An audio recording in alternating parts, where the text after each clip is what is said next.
Station, my brother. Station. Good to be here. Good to have you, my man. Happy early Halloween, since we might not, get to see him tomorrow. Well, I know you'll have your. Are you doing your Halloween stream tomorrow? Or Nah, man, I'm taking a Halloween off Hey. to sit, eat some good food, chow down on some candy, and watch my Cowboys chow down on the Minnesota Vikings. That's what I'm gonna do. Nice. Hell yeah. Yeah, everyone. Good time to, relax and chill. If any day you gotta do Halloween. Yeah, happy Halloween, my brother.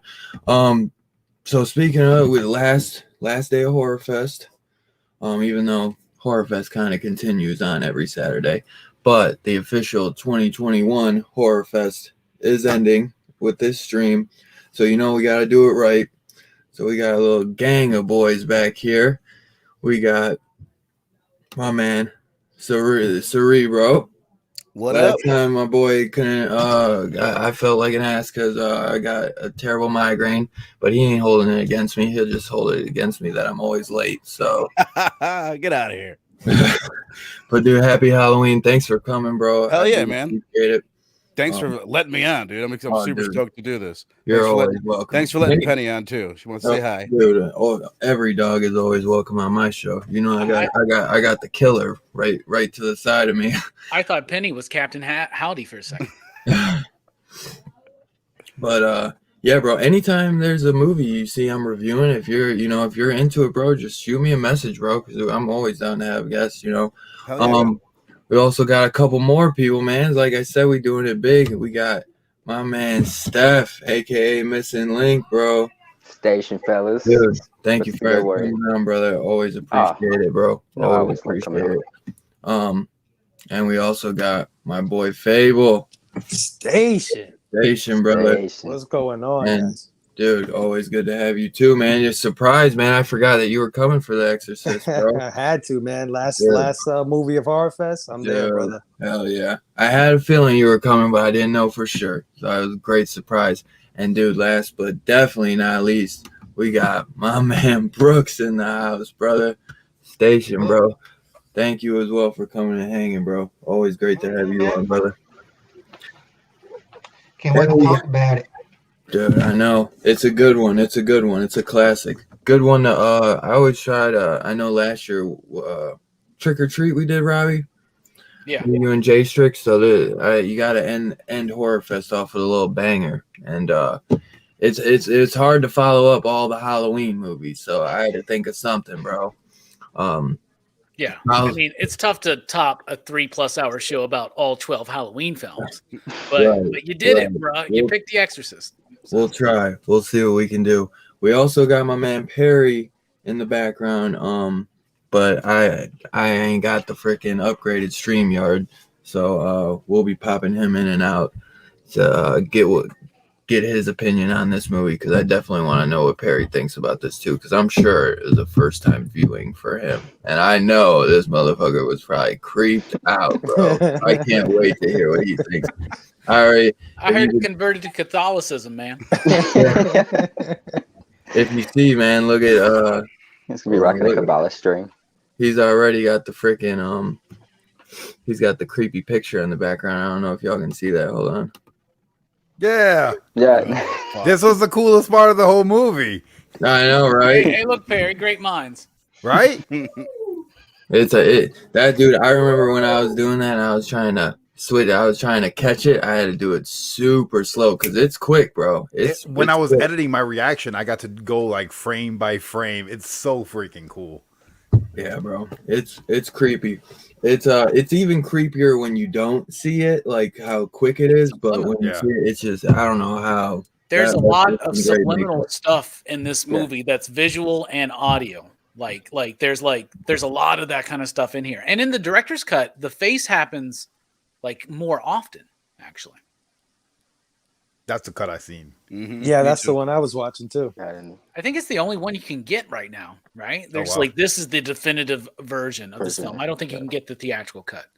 I bought the Blu-ray that comes with 2 discs. It's got the 73 original and the director's cut. Really Where the fuck do you find that? No, I think the director's cut is the more accessible one nowadays, which is weird because William Friedkin, he never really wanted to do it. He did that as like a courtesy to William Blatty because he kept like bugging him over the years about it. And William was like, or Friedkin, or however you say it, he was like, man, he's like, he liked his ending. And I forget what it was. I think he said something like, is there a different there's a documentary on Shudder about it. Well, I think in the theatrical, when it ends, like when the dude falls down, doesn't it just kind of end? Right? Something like that. It's more like Blatty's is a little bit more like light. It's not as dark as Friedkin's. I feel like I have not seen the original though in so long. I feel like because the director's cut is like the one that I feel like is always just accessible. Because even I have it right here. Even like I didn't even notice, but because I had this and I looked at it and then it's the extended director's cut. Because I want to get the original version. I believe there's like I think maybe this version has the because they didn't have the spider legs when she's like going down the stairs with like on her back. Friedkin got rid of it because the wires were real easy to see, I guess. And then when they finally did it, it was a little bit more easy to kind of brush that out. I remember when the director's extended cut came out in theaters in 2000. I worked at it came out in theaters? Yeah. Oh, yeah. Me and Jelani worked at Hollywood 18. I remember watching that movie and being terrified. I was terrified of this movie as a kid. I can imagine. Where I didn't want to watch it, man. And this was the first time I had watched it since I was a kid. And I remember being just like, this is funny. Yeah. Like this is actually more funny. But now I watched it this time, and I mean we'll get to it, but this time like I think fully appreciated the subtlety of what the story's actually about this time. Absolutely. Right. Man, I'm doing a bit. What's going on? I'm really I know. I'm so frozen. I'm really bummed because I feel terrible putting someone in the background. So I make do. What the fuck? What happened? I thought you could bring in more than 6 people. Like Jesus. If you pay for it, you can bring in 10. Yeah, that's what I thought. But I thought you could do 10 anyways, but now I see. Yeah, if I had the twomp, I would do it, but fucking first of the month, bro. I have an idea. You could put me backstage, and then when I turn my camera on, you could pop me in, and I'll give my 2 cents, and then I'll go back. Well, yeah, I'm gonna like when we're talking about it. I'm definitely whatever questions I'm gonna just pull one out and then bring whoever in so that I'll rotate it. We'll figure it out. Basically, Dylan's saying if you go backstage, don't be offended. Yeah. By the way, Dylan, I didn't get to say that's a really cool shirt. Oh, thank you, bro. Dude, Walmart, bro. Like $8. They have Walmart, bangers. Bro. That Target, man. Dude, Yeah. I like Target a lot. Walmart, dude, Walmart. every time I go to Target, they never have horror shirts, but like I can always find a Marvel shirt. I can find awesome Marvel in DC, but I'm telling you, dude, Walmart, bro, people be sleeping on them. Now it's hard for me to find them because XL. Now I feel like more people notice. I went there. They had Nightmare on Elm Street Dream Warriors, the cover. They're all sold out, but dude, $7.88, dude. Like every time, all their shirts. Here's the problem, though, Dylan. You buy a shirt from Walmart, you go any fucking place, especially in our circles, like to the comic shop or to the DVD store or anything like that. 4 other people are going to walk in wearing the same fucking I know. shirt. That's the only bummer because every time I go now, I feel like people used to be like, I'm not getting a shirt from Walmart. Now it's like, they have so many cool ones for $8. It's like, dude, nobody's paying. So every time I go, I can't find an XL. How many 18-year-olds you've been seeing lately wearing Nirvana shirts? Why? Right. There you go. That's why. That's why I don't buy them. Yeah, I just pick the horror ones because I can't pass up $8 horror shirt. You go on like Fright Rags, which they have incredible T-shirts, some of the dopest horror shirts ever, but they're like $30 a piece. You know what I mean? And then for my tall ass, they're gonna shrink or something because I'm sure they're probably made out of. Turn them into a belly shirt like Johnny Depp in Nightmare on Elm Street. Right, yeah. Bring back the crop top. It's hot as hell in Florida, man. Where's that shit? Who wants to see a belly breeze? I can't wait to see Perry. If you bring the crop top back, Perry, I'll bring it. I need to hit the gym a little bit. Yeah, right. We'll meet up and get a little side flick of us. With the freaking crop top. All right, let's all make a pact right now. We're all going to hit the gym for the next year, and then next year on Dylan's Horror Show for Horror Fest, the finale over here, we'll all wear crop top. Instead of there the we go. Shirt. Instead of who was it on Rod's channel when everyone did the no shirts? We'll just do a crop top. Crop top, baby. Yeah. If someone pulled that shit on me, we're all going to go shirtless. I'd be like, I am out, y'all. Oh man. I got a $50 dono to take my shirt off, and I'm like, fine. I'll be like, I ain't taking the shirt off. I'll sing a Hellboy song, but that's about it. Definitely. All right, so let me think. Before we get into it, I don't really have much on the horror news, but I got a little something. Okay. I'll pull fucking somebody out real quick because I feel bad. Brooks been out there too long. You gotta be careful, Brooks. He'll just leave. I know. I don't want Brooks to leave us, man. But one little bit of news. I never seen the movie Blue Valentine, but it says Blue Valentine filmmaker Derek Cianfrance will now direct Ryan Gosling in The Wolfman, because I guess it was supposed to be who was the one that did The Invisible Man? What was it? Liam. Yeah, the Liam what's his name? The guy from Saw. Yeah, Lee Wanell or something like that. Right? Thank you. Yeah, I was trying to think. I knew it was W. Fucking killing me. Yeah, and that's something I'll be interested to see. Freaking Ryan Gosling as the Wolfman. You know, that's a big one for me, Robbie. All you guys know I'm a huge Wolfman. Like, that is my favorite Universal monster. I know Robbie's is Dracula, but I'm interested to see what they do with that, because Ryan Gosling, I can kind of see it, I guess. I don't know though. After I got faith in it because Invisible Man was pretty dope, but I hope they do some practical and don't I wish they give Rick Baker another chance, like bring him out of retirement, give him like one more, like give him a real shot, since they screwed him on the Benicio one, which it was a great, makeup, but like the transformation, like I want to see Rick Baker do a transformation now with everything we got and just do 90% practical and then that little 10% or 5% touch up CGI. You know what I'm saying? Yeah, 100%. But I'll have to check out that Blue Valentine because it seems like that it's a good film. So I'll have to see. Could you imagine Rick Baker working with Guillermo del Toro? Wow, that would be crazy. That would be awesome. You got to speak this stuff into existence sometime. So let's just everybody needs to think about that positively for like 5 minutes a day. And if we could all pick the same time and all stare at the sun while we do it at the same time, we could probably make it happen.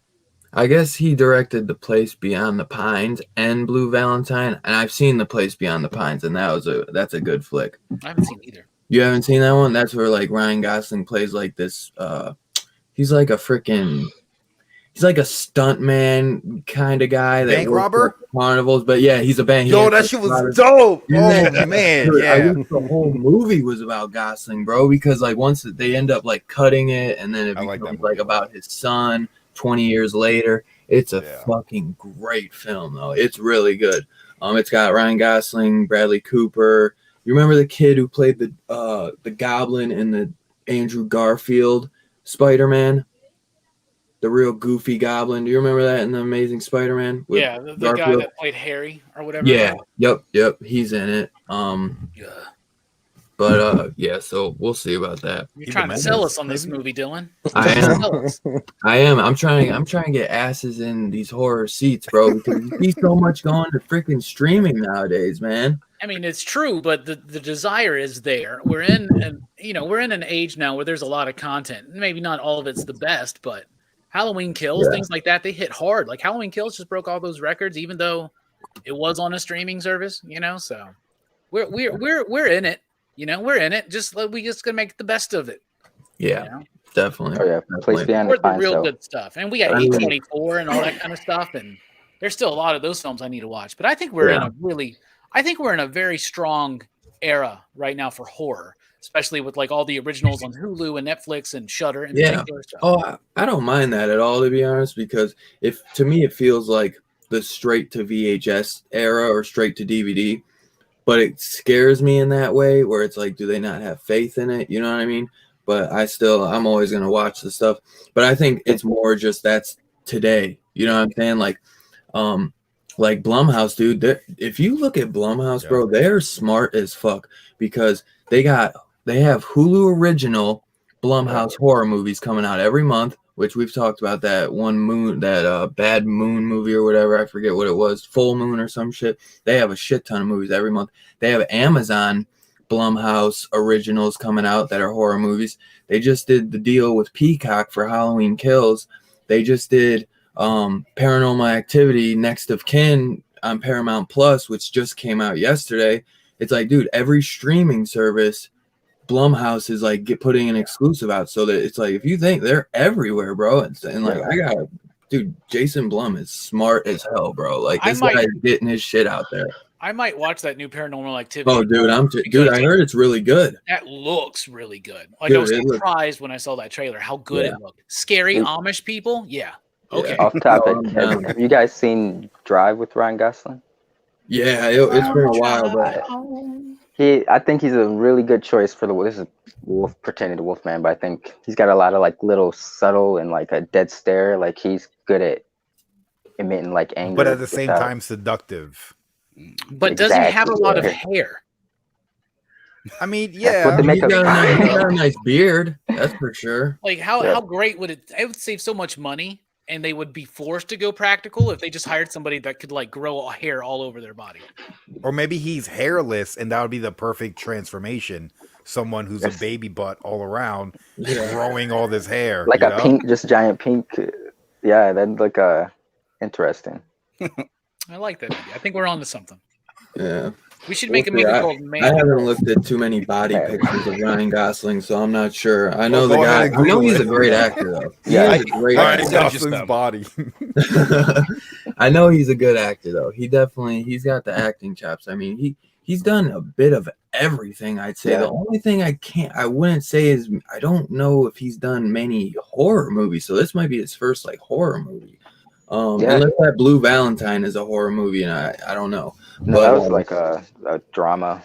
Yeah, he's a lot of drama. He did La La Land, which is like that musical with Emma Stone, and they won like an Academy Award, I think, for it or something. But isn't he in the 310 to Yuma remake? Right, Ben Foster, and Christian Bale and Kurt Russell. Yeah, no, not Kurt Russell. He's an Alpha Dog. Ben Foster. I think Ben Foster is Ryan Gosling. That's Ben Foster. He's a good actor too, though. He's very underrated. Shows you what I know. Yeah. I don't know if I've ever seen a Ryan Gosling film then, because I still haven't even seen Blade Runner 2049. I was watching it was okay. Yeah, it was. It looks great. It visually, yeah. It's visually stunning, no doubt. It's just one of those ones where I'm like, they can't make a sequel to this. Yeah, I was never the biggest Blade Runner fan, anyways, to be honest. I like the new one better than the old one personally, but I've only seen the old one a couple times. I felt the same way, but I never really got into the first one, so like the new one was my like break off or my introduction, so I felt the same way. I had the whack version with like the weird narration going over the top of the whole thing, so it's I don't know if that's like the popular version. I know there's like a bunch of different versions of that, but the original? Yeah. Oh, really? I didn't even know that. What was that, like 82, 83 that movie came out? Which one? Blade Runner? Yeah, Blade Runner. 82. Okay. Greatest year in 80s cinema history. There you go. Wow. Greatest year in cinema history. 1982. There you go. Wow. Look it up. Look up the movies in 82, and you'll be like, damn. That sounds like a good video. Greatest. Yeah, I've been talking about that shit for years. I should actually make a video about that, explaining why, right? Yeah. Good idea. But then I'd have to do some editing. The only other thing I got right now is Key and Peele are Wendell and Wild, and new stop motion comedy horror movie from Nightmare Before Christmas director.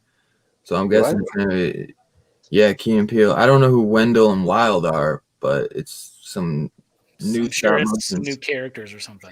But isn't the Nightmare Before Christmas director Tim Burton? No, it's Henry Selick. It is. I don't know why. I always thought it was Tim Burton. It's Henry because Burton was the creator and producer. Right. Okay. They did not direct it.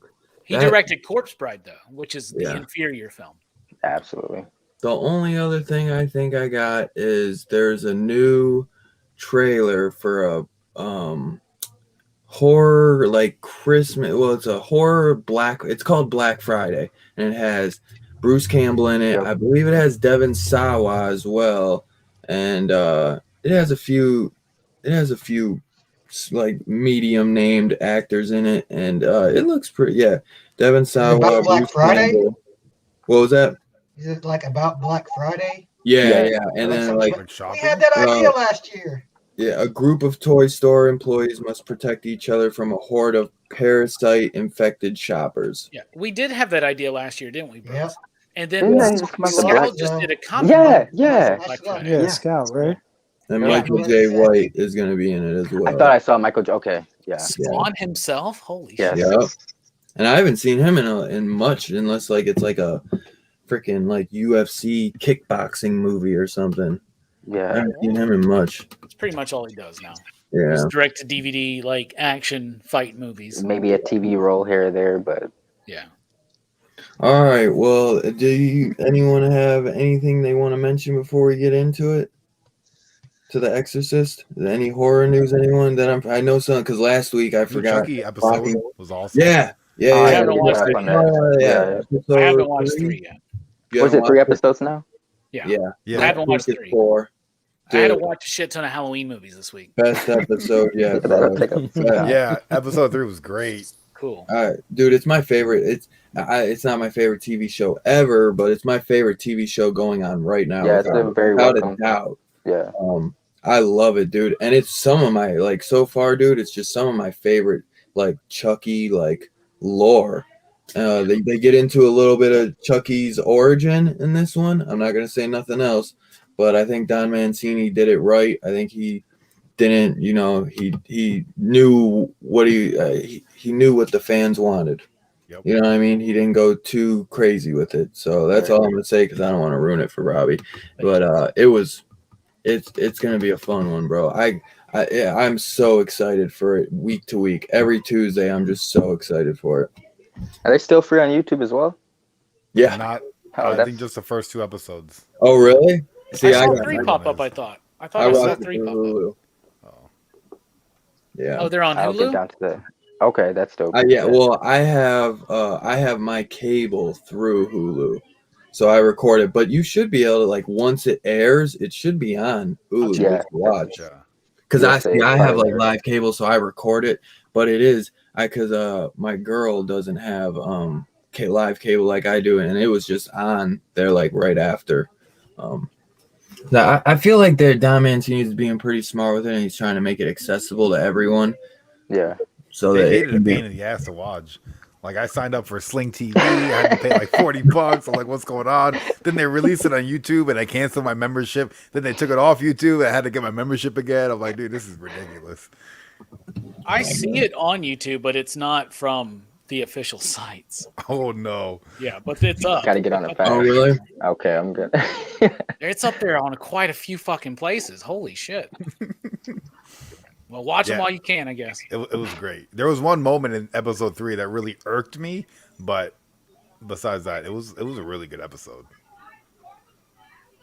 Yeah, definitely. I'll get on that. It's weird they have an inside episode 3 of Chucky. Oh, like the making of. Yeah. Which I've been digging that too. Yeah. Yeah, that's pretty cool. I gotta get into that Day of the Dead. So far it's gotten like really bad reviews, but my one guy who I usually trust his judgment, like he's usually pretty spot, like even shit that people hate and that like I love, he loves too. And he said he's been having a blast with it. So I kind of want to check it. Scarp had said it was garbage. So I'm like really hesitant. I've been hesitant. Scarphead doesn't like anything, bro. Yeah. Did you guys see well, he's old school, so. I don't know. Okay, let me see. I think No, A24, they make great movies. Oh, dude, without a doubt, Mike, my man Mike, Mike Robbie's boy and our boy. That's like all he wants. Like if we're doing an A24 movie, count him in. Yeah, I was talking to him today. I was like, when you start thinking about the logo banner for March Madness, and he's like, "Do you know what you're doing?" I was like, "No." He goes, "You should do," and he just starts naming A24 films, and I'm just like, come on. Well, I want to do like Hereditary and Midsummer, or at least Hereditary with him and you soon. The A24 film, the Thanksgiving film they released. Wasn't that Midsummer?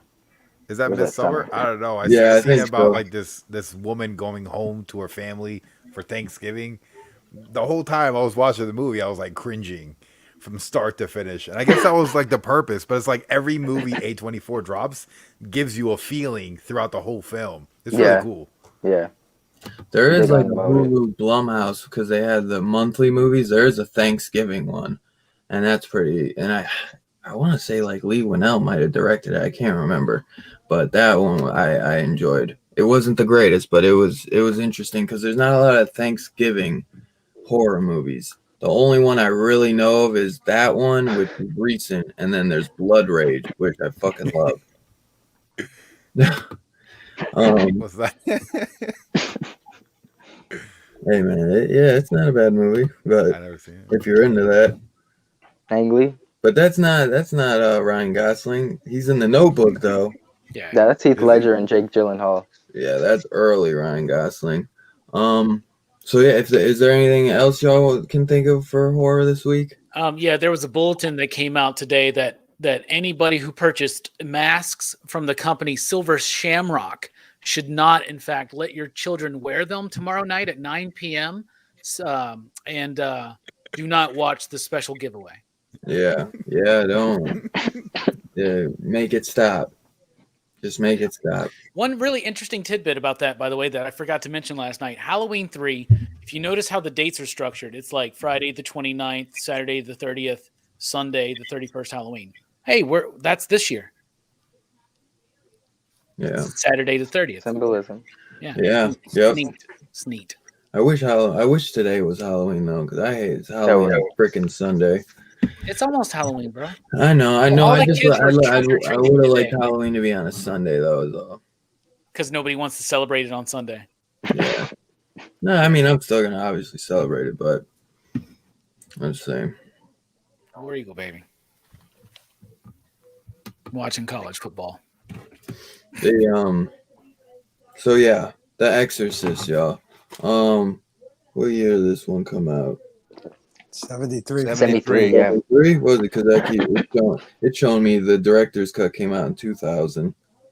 Yeah, but 73. Yeah, day after Christmas, 1973. Yeah. 73.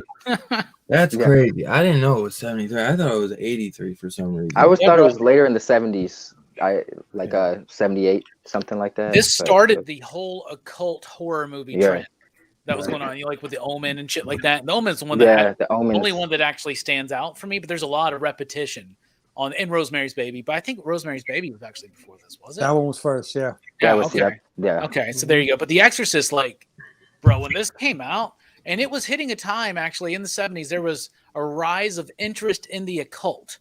It was basically like the hippie kids had grown up a little bit more, and they were starting to read people like Peter Carroll and Phil Hine and Aleister Crowley, and there was a rise in interest. And so there was already, and those that read Department of Truth, that was the beginnings and origin of the Satanic Panic, right? And The Exorcist capitalized on that, bruh, and it put the entire goddamn American cinematic audience into a frenzy, bruh. Oh yeah, people were like throwing up, people were passing out, people were praying, people thought like Satan and demons were embedded into the fucking film itself, and that it would unleash, like this movie would unleash evil. And it's so crazy because the movie's about faith, you know, but like it's such a, this movie, bro, could you, I mean, none of us were there. Could you, like, what was that like? I kept trying to, Star Wars and shit. Just imagine. This movie is more, if you can put yourself in 1973, and that's kind of what I do when I watch this movie, it makes it more amazing.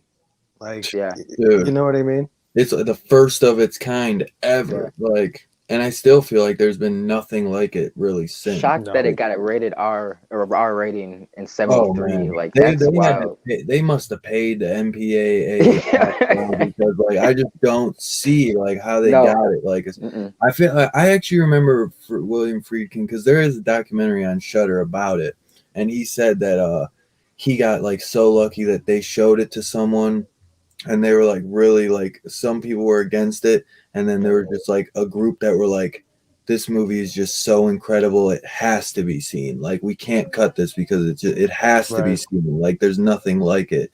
Well, and Friedkin was part of that whole new Hollywood thing that was going on in the 70s, where they were trying to mature and the sophistication in filmmaking. And we're talking about Friedkin, we're talking about Coppola, we're talking about Scorsese. Those were the directors that were coming in doing that kind of stuff. And Friedkin's done a bunch of movies, but the only other one I've really seen is French Connection, which I love. The French Connection. You know, oh, that movie's great. It's a great like crime. It's just the 70s. It's a great crime. It's got what's his name, Gene Hackman in it. Oh my god, it's such a good movie. I've heard of it. But and in the 70s they were introducing this. It was very important to ground things in cinematic realism, right? We had all these fantastical movies of the 50s and 60s, and then you had groundwork laid by movies like, you know, Diabolique it's a French movie, that one, and then Psycho. But like The Exorcist and the way it's playing with, in 1973, people are still like, this nation is mostly like Christian, you know, probably, right? And people are still into that kind of thing, but they're breaking out of it. And the fear already that people were that they were losing souls to like the occult or this or that, and then the addition of this freaking movie, and then embedded in the idea of the 70s where they were trying to break more rules, and they were trying to make things more like grounded in realistic documentarian type filmmaking. Bruh, I bet people thought this movie's real. The only thing I can think of that comes close in my lifetime is Blair Witch Project, but that doesn't have the impact that this one does. No, you know what I'm saying? This is very like it's Perry said it about the A24 films, but it leaves you feeling like with an emotion. It's like I don't know. It's very creepy in a lot of aspects, like to the point where like people are having conversations and like the camera's slowly, subtly like zooming in to get this like claustrophobic, like I don't know, even the silent. There's a scene where when the priest with the black hair was having a dream and it was completely silent, but there's something super unsettling about how that all played out. Yeah, like the train and his mom was waving to him or whatever. Yep. No cheap scares in this movie. It was all very well built up. I just kept trying to imagine this coming out in 73, and it's amazing it did. Dude, and the way it just starts with it being shot in Iraq, oh my god, it's so incredible. And actually shot in Iraq, like not no like shit. It's actually Iraq, Yeah. I do agree, Viper, though. I do like the original. It's just harder to find, but I do like the original definitely better because that's Friedkin's that's his vision. Right. But I don't mind both of them. But I'd rather watch the original, definitely. Well, the problem then is you lose the spider walk scene, which is literally a scene that makes you go, what the yeah. That's the biggest part that I wish that could be just put into his cut, because I know he would have that in his regular cut. It was just because the wires were being shown. It's more the ending that I think got added in the director's cut because of Blatty. You guys remember Exorcist at the beginning? Oh, my bad. I don't know. I thought Phil was gonna say something and we cut him off. No, I was just gonna say that this movie has a real old world feel. Old world. Like they spend a lot of time looking at architecture. I don't know if you noticed that. There's a lot of shots of architecture. And old architecture has a feel to it, right? Like this was lived in for decades. There's old stuff. There's stuff that went down. The shit happened here. You know what I mean? Yeah, when they shot Iraq and you see those buildings and how they're worn and you know, and then they show Georgetown. Yeah, which is also kind of old, you know what I mean? So it has a really grounded old world feel to it, which can be unsettling and creepy at the same time. Yeah, definitely. Steph, what were you gonna say, my brother? Oh, and I was just gonna say, do you guys remember Exorcist the beginning? The beginning. Unfortunately, came in like 2000. Yeah, there were like two different versions of that movie too, which is I didn't know there was the director's cut and the theatrical release, I guess, floating around of the same set. Oh, really? Yeah. So, I feel like there's so many. Oh, that's got Gabriel Skarsgård. Oh yeah. Playing the guy who plays like the crazy scientist in the Avengers movie or like the Thor movies. Mm-hmm. Yeah. Oh, he needs his pants to think. He's actually the bad guy in Dune. Yeah, the Baron like like a lot of makeup and looks like fat. That was such a great. He's in the original version of Insomnia. What is it? He's in the original version of Insomnia, the Swedish film or whatever. It's really, really good. Better than the Nolan one, actually. That's one of the Nolan movies that sticks out. That doesn't really kind of feel like a Nolan movie. Even his earlier shit. Right, because it's a remake, and the original is actually makes more sense. I don't know. I like it a lot better, but that's way a big segue. Bruno and Brooks have been quiet. I want to know what they think about this film. Yeah, I was just gonna have us all go around and say what you think. Nice. A little overall. We'll start with Brooks, go down to Steph, come around, and then we'll do like me and Robbie last, and I'll pop Perry in there. And Brooks, this was your first time watching it since high school, so like at least like 20 years, right? Oh wow! Yeah, like it's just been a while, and I remember it being like a very slow build kind of movie, right? But I remember like the good scenes being really worth it. Yeah, very. And I found that was still the case. It does have it does drag a little bit, I think, but the good moments are worth the wait. Yeah. Like even the slow parts, they serve the purpose of building the characters, letting you know what the thing is about. This movie has a very kind of it's kind of the message about is like fearing something new, the changes that are coming, and how we have to like the old ways, like the exorcisms and stuff, are like on their way out, like that old timey religious stuff. Right. By this point was like almost gone, like it barely exists anymore. And like what if there was a real demon and it showed up, and like all the medical science in the world has no solution for it. Right. And like you're forced to rely on something that everyone thinks is just ridiculous and like Is some of the more anxiety-inducing parts of this film are when they're like doing all those medical tests. Man. Yeah, the stuff in the hospital. Oh my god! Yeah, the needle in the neck, man. That was terrible. I had to cover my eyes, and I'm 33 years old. Like, I know. Like, I was watching it, and my girl was like, "Can you forward this?" I'm like, "What do you mean?" Just to have a CAT scan, right? Crazy, right? Tough seeing that little girl. I mean, dude, because she's just like they. That's the thing. They build her as just this innocent little girl. You know what I mean? She's just a regular, sweet little girl. You know what I mean? I mean, she might be a little rich, but it's like still, she's just a little girl. You know what I mean? she has this freaking demon, you know, possess her. And then like, she's introduced. She's like, Mommy, can I get a horsey, please? Right, yeah. Mommy, are you gonna marry your boyfriend? Yeah, that goofy drunk director. Like I didn't buy that. I was like, they're not in fault. No, never. Yeah, she did not like him at all. The girl just kind of because he said Rhea Dretch with her servant, and like yes, I crack up so hard. You naughty bastard. Is it just me, or is like this movie like as a kid it's terrifying, but over the years I can't help but crack up at some of the stuff. Like I laugh at a lot. I was just thinking of that.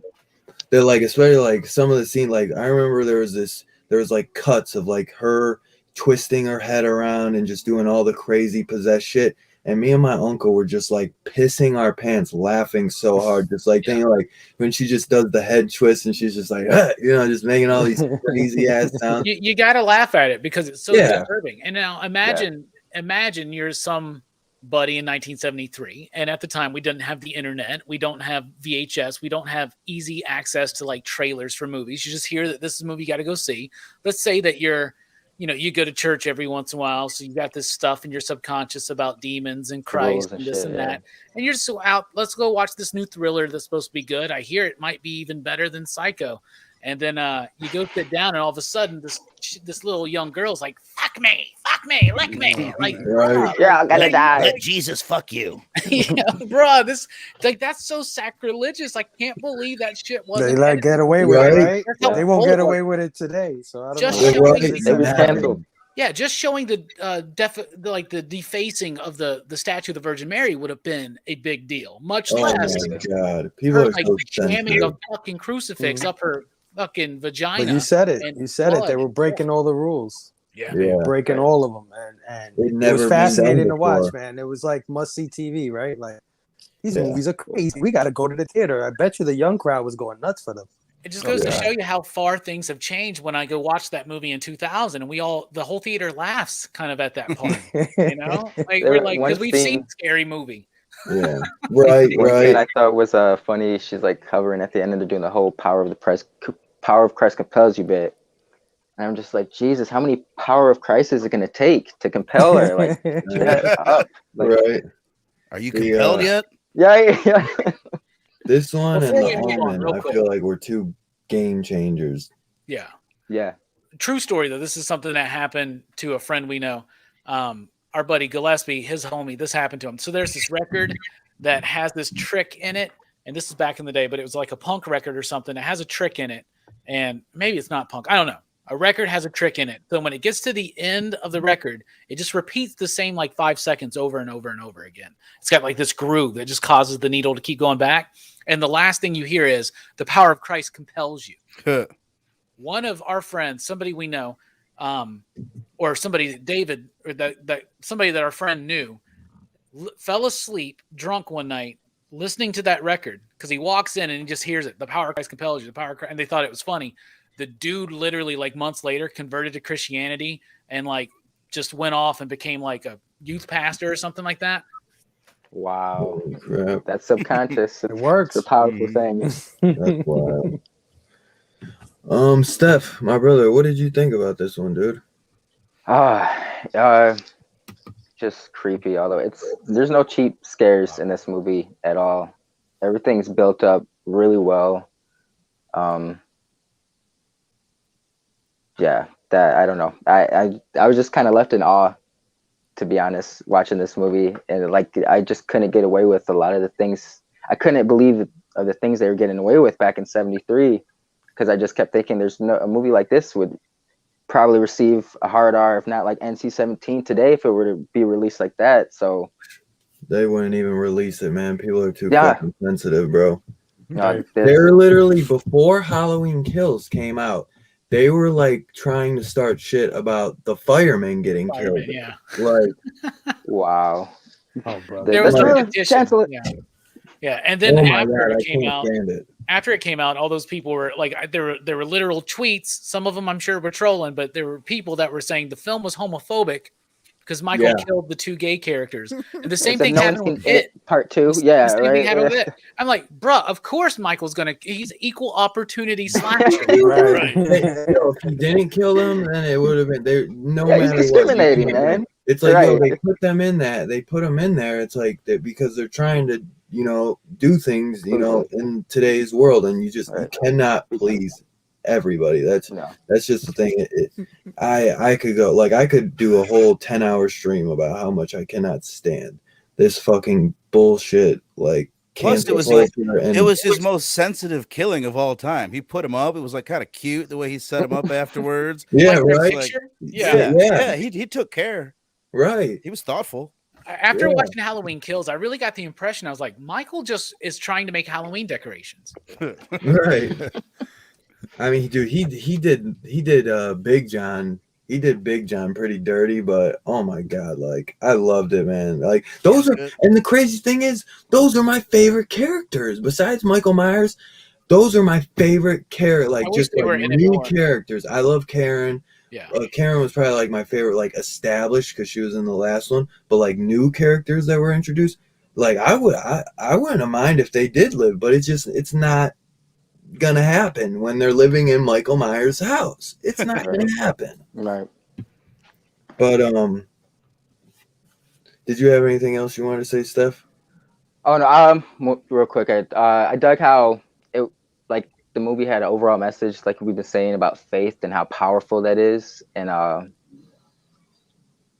don't know, you don't get that with a lot of horror movies. There's just kind of designed for kills and thrills. This had an underlying message throughout the whole thing, and it was just, I don't know, very unsettling. The thing I really liked about it was saying that it's okay and it's natural to struggle with your faith. Yeah. No matter what that might be. Very rarely do you see a movie that is about a priest who is basically admitting in the beginning that he's lost his faith for a myriad of reasons, right? And then has to actually have faith to do what he needs to do, and can't. He can't. Exactly. He can't do it until the very, very end when he gets his bright idea. But that's, you don't just. It's a one of a kind. It is a horror movie, I feel like, but it's just a one of a kind movie, just period. Right. Well, my brother, what did you think about this one, man? What are some of your thoughts on this? Well, I've seen this movie a million times. This is actually the first horror movie I've ever seen. Really? Wow. Yeah, I saw it when I was 3 or 4 years old. Oh, not on purpose. But by mistake, my parents are watching it. You're a little kid running around the house. You walk into the room, you see Linda Blair doing all that crazy stuff. You can't take your eyes away from it, right? You're just it's like a car crash, right? So I'm just in shock watching this stuff. But anyway, this time around, I noticed a lot of the film aspects of it, right? A lot of the directing, a lot of the art design, a lot of the set design, camera angles, things like that. And, while a lot of horror movies are great and they're shot well and this and that, this movie is, I akin it more to a Martin Scorsese or Brian De Palma. It's grounded, but really grounded. You know what I mean? They're showing priests drinking Courvoisier and smoking cigarettes. Doctors are smoking cigarettes. Yeah, you know what I mean. That one priest is I'm playing the piano, singing, and he's in heaven. He's I'm the headliner, and they love me. Right. Totally full, a priest that's just hanging with all the rich folks. You know what I'm saying? Right. Just full, just loving himself. Exactly. I'm living life. Yeah, just showing. The little girl cursing. I don't know if a little girl ever said those words on film before The Exorcist. Right. You know what I mean? So there's a lot of 12 years old, man. Yeah. There's a lot of family dynamic stuff. The divorce. She had a divorce. Father's off in Europe. It's like he's not even paying attention to his daughter. There's a lot of realistic stuff going on that I'm pretty sure for 73 was really hard, even though it seems normal and regular to us now.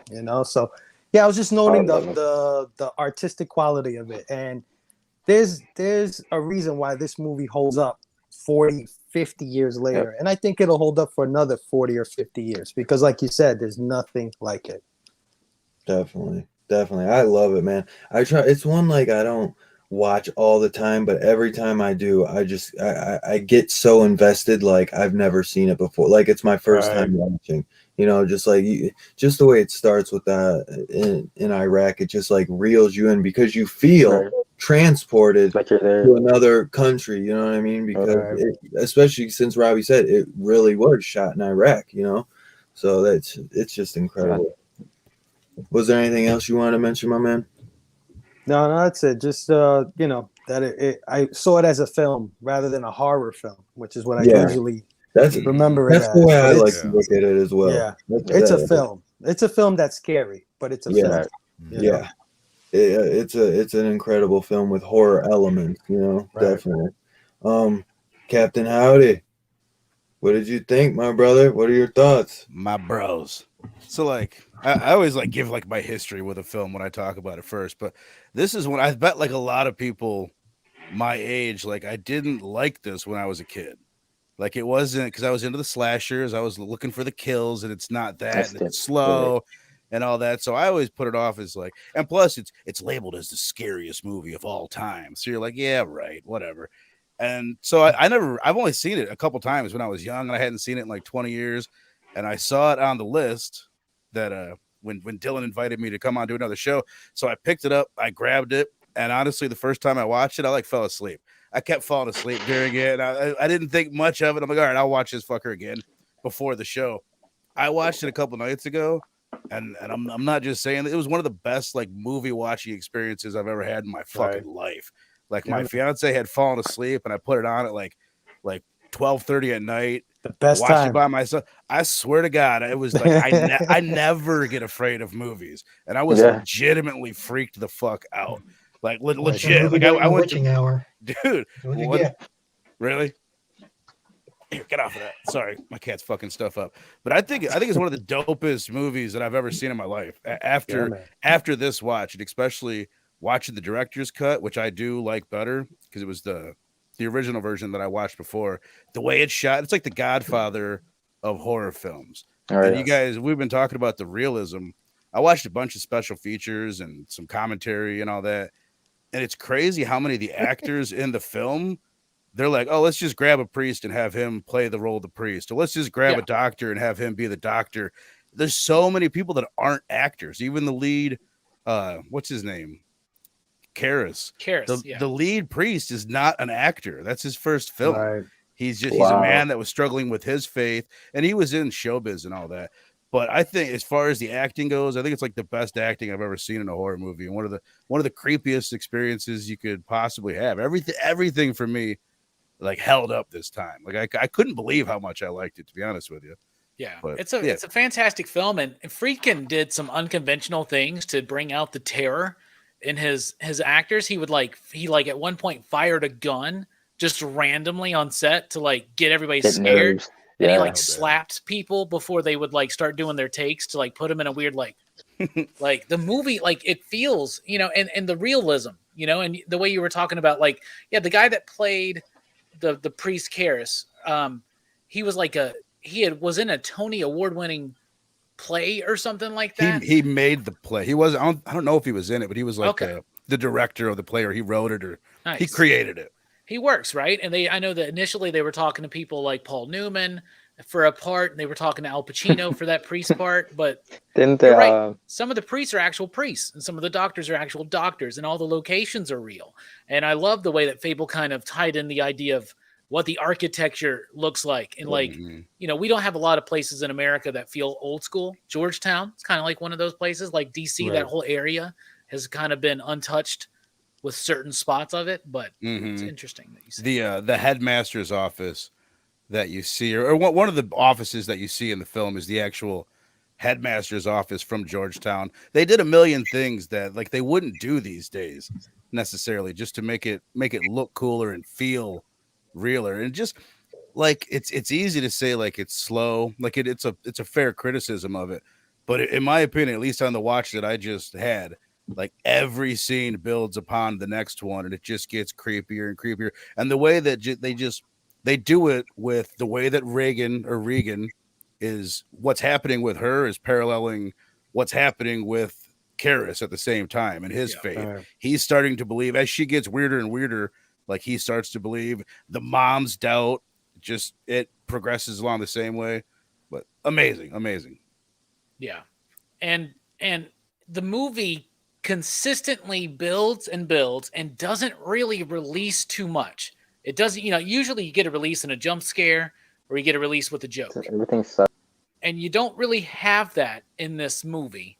It just kind of keeps fucking building, like unnervingly so, and like up and up and up, and it provides it. And the way it's shot, it is so freaking beautiful and atmospheric. Like I was watching Chris Stuckman talk with one of his friends about the movie, and Chris Stuckman was saying even the scene where he's jogging is fucking scary because there's just something about the way the entire experience is put in, and it is one of those experience movies, man. Hell yeah. The actor that plays Karras, like I can't believe that's his first film. I think he's like basically the story was they asked him to do it, and he was like, he wasn't really interested in being an actor. He didn't know why they were talking to him about it. They went and they put someone else in the role, and then finally he went and read the book, and he called him, was like, this is me. Like I have to play this role. He's like, I'm coming to California whether you like it or not. And they ended up putting it in. Everybody's perfect in it. All the actresses acting amazing. Yeah, I love your comparison with the the Godfather or horror films. That's spot on, definitely. That documentary, I definitely recommend y'all checking this out. It's on Shudder.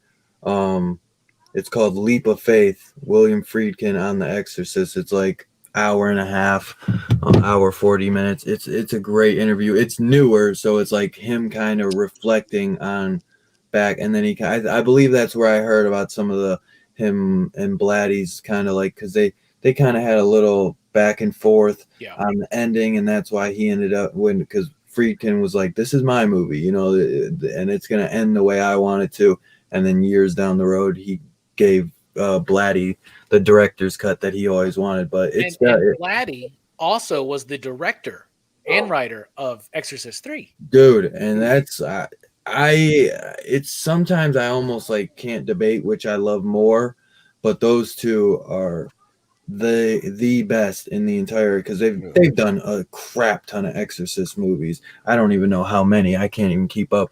I'll watch like one here and there, but 1 and 3 are incredible. 3 is just totally, it's totally different too.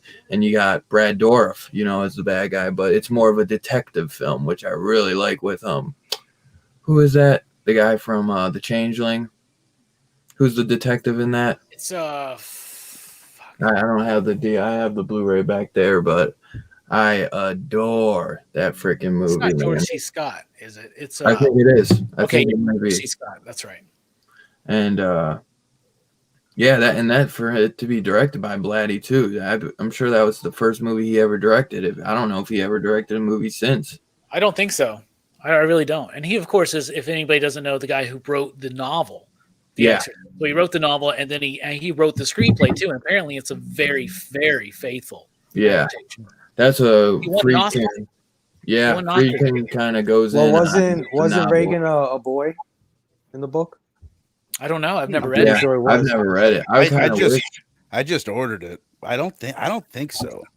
I might be wrong, still? But I think so. I think he said basically when he started writing the book, all he knew is that there was going to be a little girl that was taken over by a demon, and that there was an exorcism at the end of the book. And one of the cool things. Sorry, go ahead, Barry. Oh no! It was a boy. Oh, it was because it was based off of a true. I'm sure it was. It was based off of a true story. Yeah, and he spent like 10 years researching it. That's right. It's something that happened in Georgetown too, I believe. And this dude was a Jesuit Catholic. I think Blatty was for a while. What's cool is like from listening to a bunch of interviews, both the director and the writer, they believe this shit. Blatty 100% believes that this exorcism that he's based on was real. He was sharing letters back and forth with someone, and their belief helps sell the movie. You know what I mean? I think that's part of the reason why it works so damn well. It's because they wanted it grounded in realism like so hard because they believed it. It was made by the Department of Truth, bro. True story. Oh, dude. I mean, Friedkin, because he talks about the book a lot in that documentary, and he just basically comes, because I've never read it either. I should, man, because from what he says, man, that it is just, the book is just terrifying, like, because it's just seeing, like you know, my man just said, like, it seems real, you know what I mean? Like, that they actually believed it, you know? And I think that's why the movie is so good, because Friedkin didn't just like approach it as like, oh, you know, this is just make, you know, play, like this isn't real. Like they approached it as like, this is real, you know what I'm saying? And in a grounded way, they kept it grounded and made it as if it was 110% true, you know, like. And did he write the screenplay as well? Because I think it's a well-written screenplay. Blatty did. He wrote the first screenplay, and then I forget the director's name. You guys keep saying it, but William Friedkin. He read it the first time, and he's like, "This is shit, bro." He's like, "You really fucked up your script here." Yeah. He's like, "You need to go back and make it like your book," and then he did that. Okay. Yep, he won the Oscar for screenwriting, best adapted screenplay. You could tell. I mean, some of the lines in the movie are just so good. Yeah. There was some, because that's a good point, bro. Because he said something in that documentary where he was like, "This isn't the book that I read, you know, like this doesn't have like the heart or something." It was like he was just like, it's not the book that I read. Like I want the book as a screenplay, you know, like he wanted it adapted like as is, you know. But Friedkin, man, just to pull what he did, man, pull it off. Oh God. Legend, bro. Just a straight legend, bro. He's a pimp, bro. Like watch that documentary. He's got these big like little like he looks like who is in Donnie Brasco, Lefty, Al Pacino, like how he got them glasses. Like that's what Friedkin looks like, man. Just like a little, always wearing these like little playa clothes, man. He's so funny, bro. I swear, like I'm telling you guys. So I always say, like, I wish Shudder was paying me to say this, but they're not. Shudder is great, man, and they're only like $5 a month. And if you hit me up and you really want to check it out, I think I still have a code for like a free month, and you get like a month free, so you get like 2 months free. Like, so if anyone wants to check it out, let me know. I'm sure I still have the code somewhere. I gave it to Jay Strick, and he got 2 months free. He told me. So nice. Especially if you never had Shudder, they give you like a free month. Sometimes it changes, sometimes it's like a week, then they have ones for a month, like around Halloween, you know. But it's definitely after Halloween they sometimes lower it, because I think most people are more likely to get it during Halloween and then get rid of it after. So, but it's worth it, man. They always got a lot of new shit pumping. Perry, my brother, first time watching this, correct? Yes. That is correct. Dude, I am so interested on what your thoughts are, brother. Oh, I wrote down a note. I wrote down, let's see. Oh, they lost. Yeah, they lost, dude. They got killed by the demon at the end, pretty much. There was like nothing else to do but off himself. Like, so you can't beat a demon? Is that the thing? Well, that's the point. He had to sacrifice himself to kill the demon. Or did he just kill himself and release the demon like in Supernatural? And him committing suicide is also a big deal too, because of Right. Oh, I didn't even think about that. That's part of what the two different endings. Walks up to him when he's dead. He's so sad. Those two different endings, like the big change in it is that like the second ending ends on a more positive note. Originally, it ends with the priest giving the mom the last rites, that little medallion, and he gives her the medallion, and she goes off, and you're supposed to think, oh, she's fucked now, like this demon's gonna still come after them. The original, she takes it and she's like, no, and she gives it back to him, and it's basically what you're supposed to believe is that now the other priest, the one that lives and gives the last rites at the end, that he's still going to have to deal with this evil afterwards. Like evil's been defeated, but not all of the evil in the world has been defeated. And the struggle against evil is going to continue. So it's more positive in the way they reworked it or something. One of them is more positive than the other, I guess. I believe the director's cut is the more positive one. I can't remember. You're right. I actually like the original cut better than the director's cut. I gotta watch the original one. Like I said, I like the ending of the original cut better. It's the spider scene that I wish they could add. You know, I'm sure somebody could do it where they just take that scene and put it in the original throw cut. it in there. Right. Yeah. But let's see. I also wrote the slow transformation. Like if this little girl throughout the entire movie, she doesn't quickly transform. It doesn't just happen. It's like this slow progression. You see like the skin tone slowly change over time. Her attitude increases until it's crazy. It's like the way they paced that was like perfectly. Yeah, without a doubt, man. It's freaking wild, bro. And then that face, which is the only plot hole in the whole entire movie, if you think about it.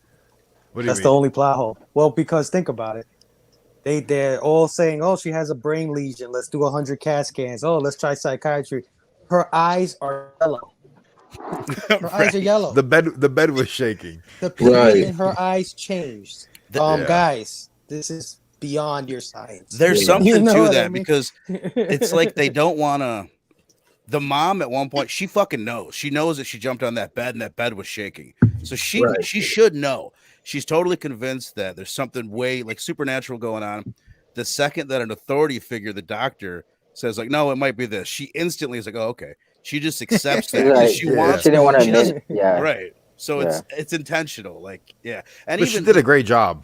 Like she explored every option available. Everyone. Yeah. Yeah, it's freaking crazy, man. Talk about the throw up scene too, man. The iconic throw up scene, you know. Pea soup.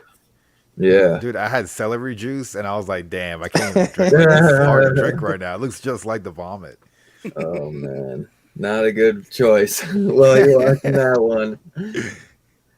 Oh man, that's crazy. Let me see. Let me pull freaking Robbie in here for one. Here you go ahead, pop me out because you can pop me out. I gotta be right back anyway. I gotta hit the restroom. Okay.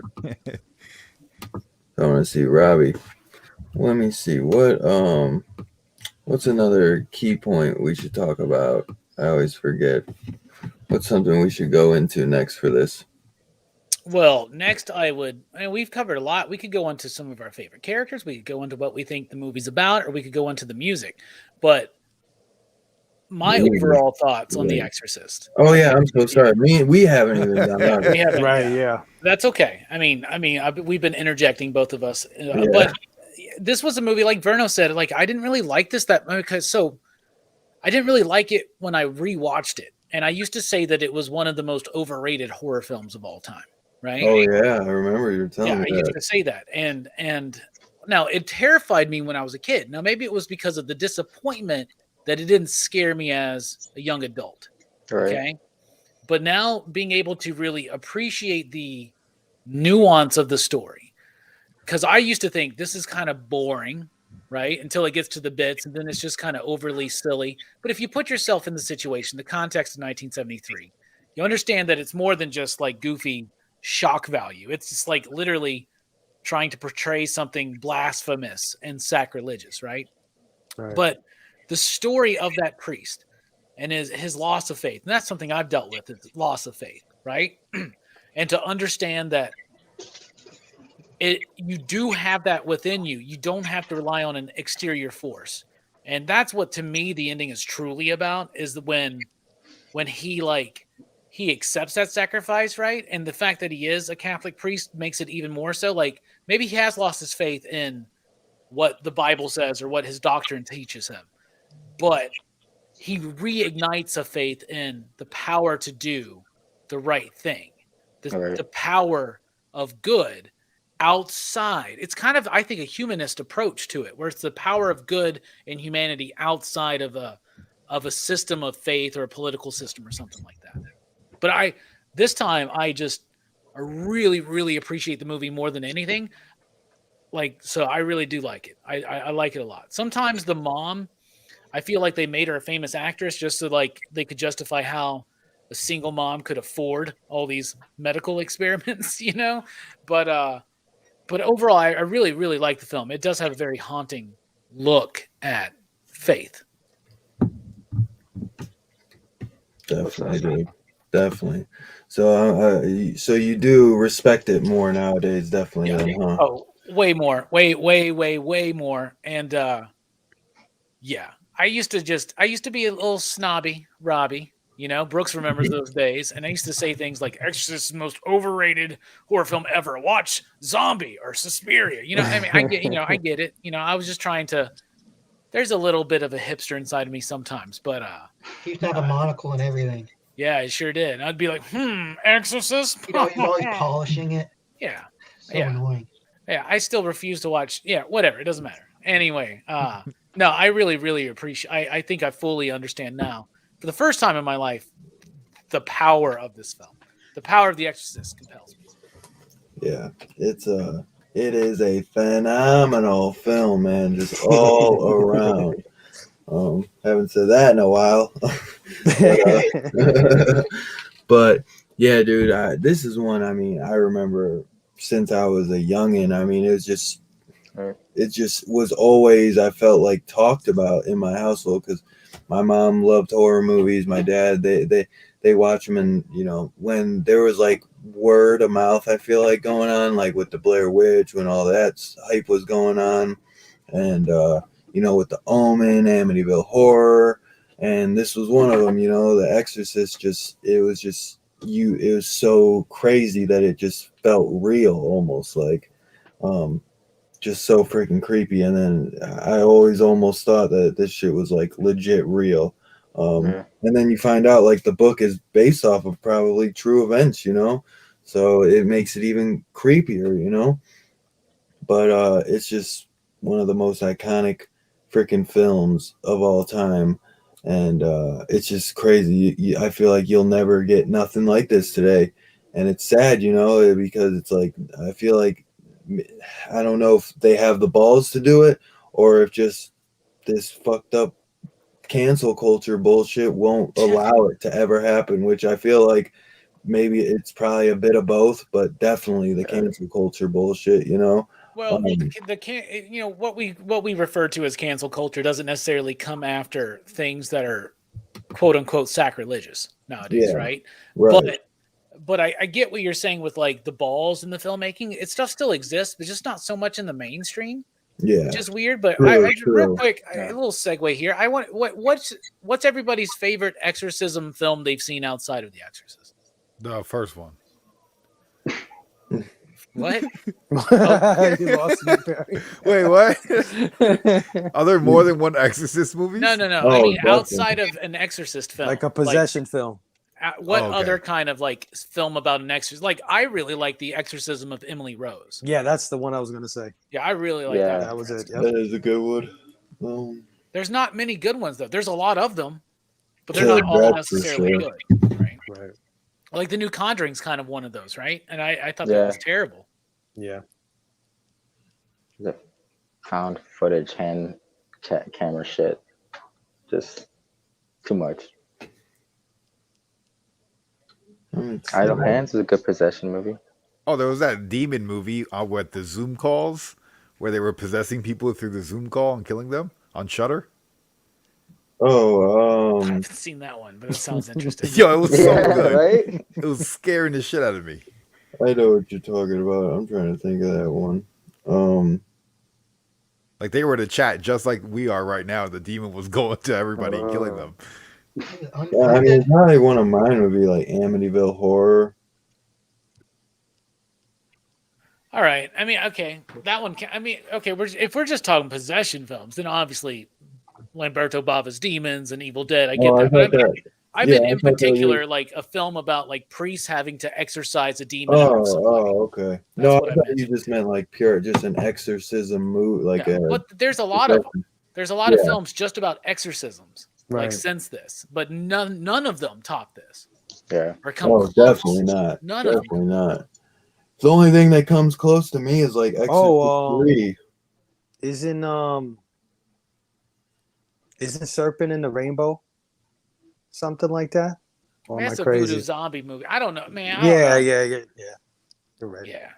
I mean, if we want to bring that in, we could widen this out. Okay, never mind. Let's just move on. The Taking of Deborah Logan. I can't remember if there's a priest in that, though. That's a creepy one. A recent one, isn't it? Yeah. And it's kind of like a shot on film one too, in a way. What was the found footage one called? Wasn't there was one that was like found footage of an exorcism, right?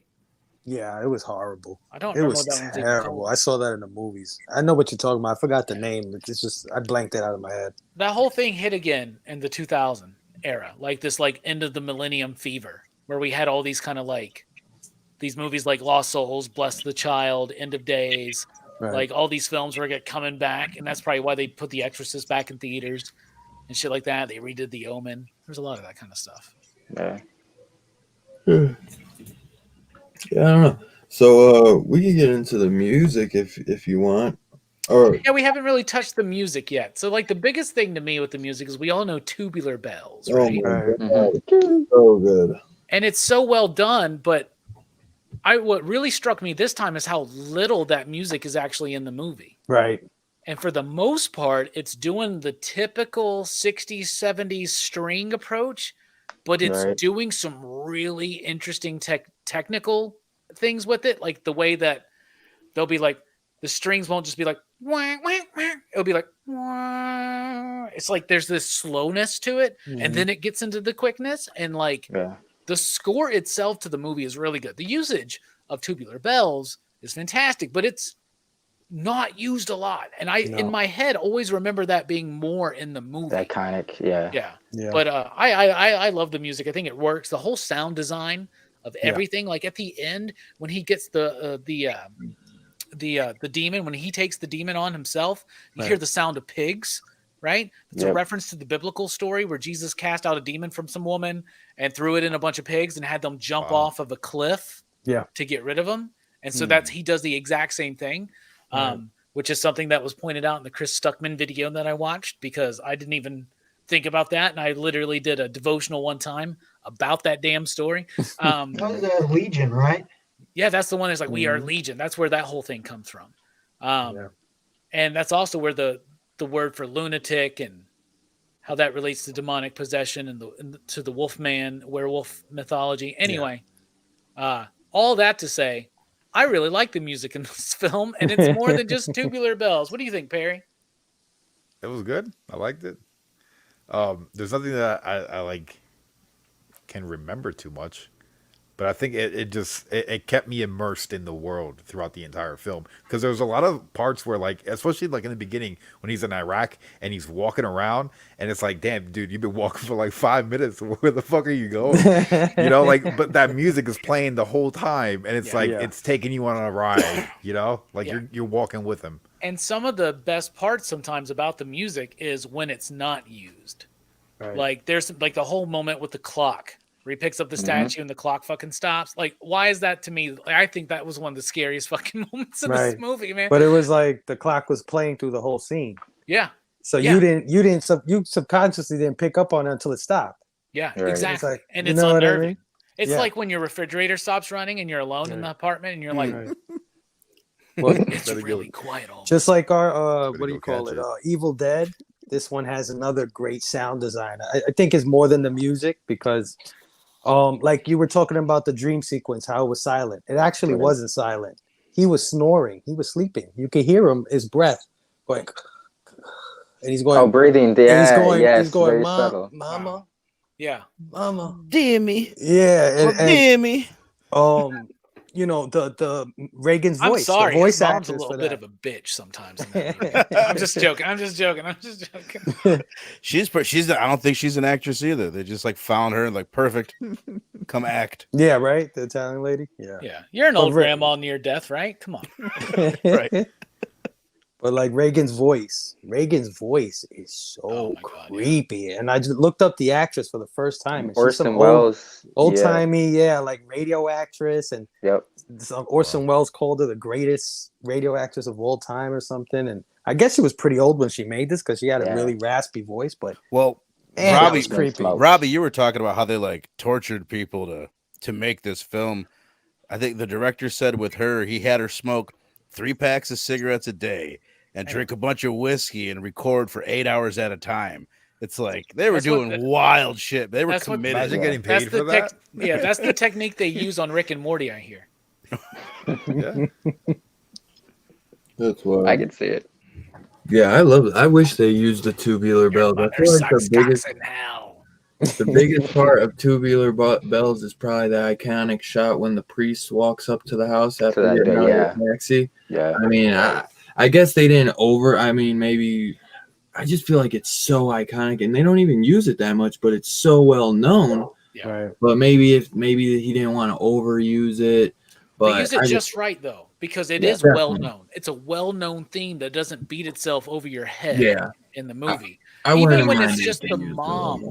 Even when it's just the mom walking down the street and they're playing it, like it gets me. Yeah. Every time I hear it, it gets me. And if you listen to the full song, it gets rather hopeful at the end. Right. And they smartly don't use those bits. Mm-hmm.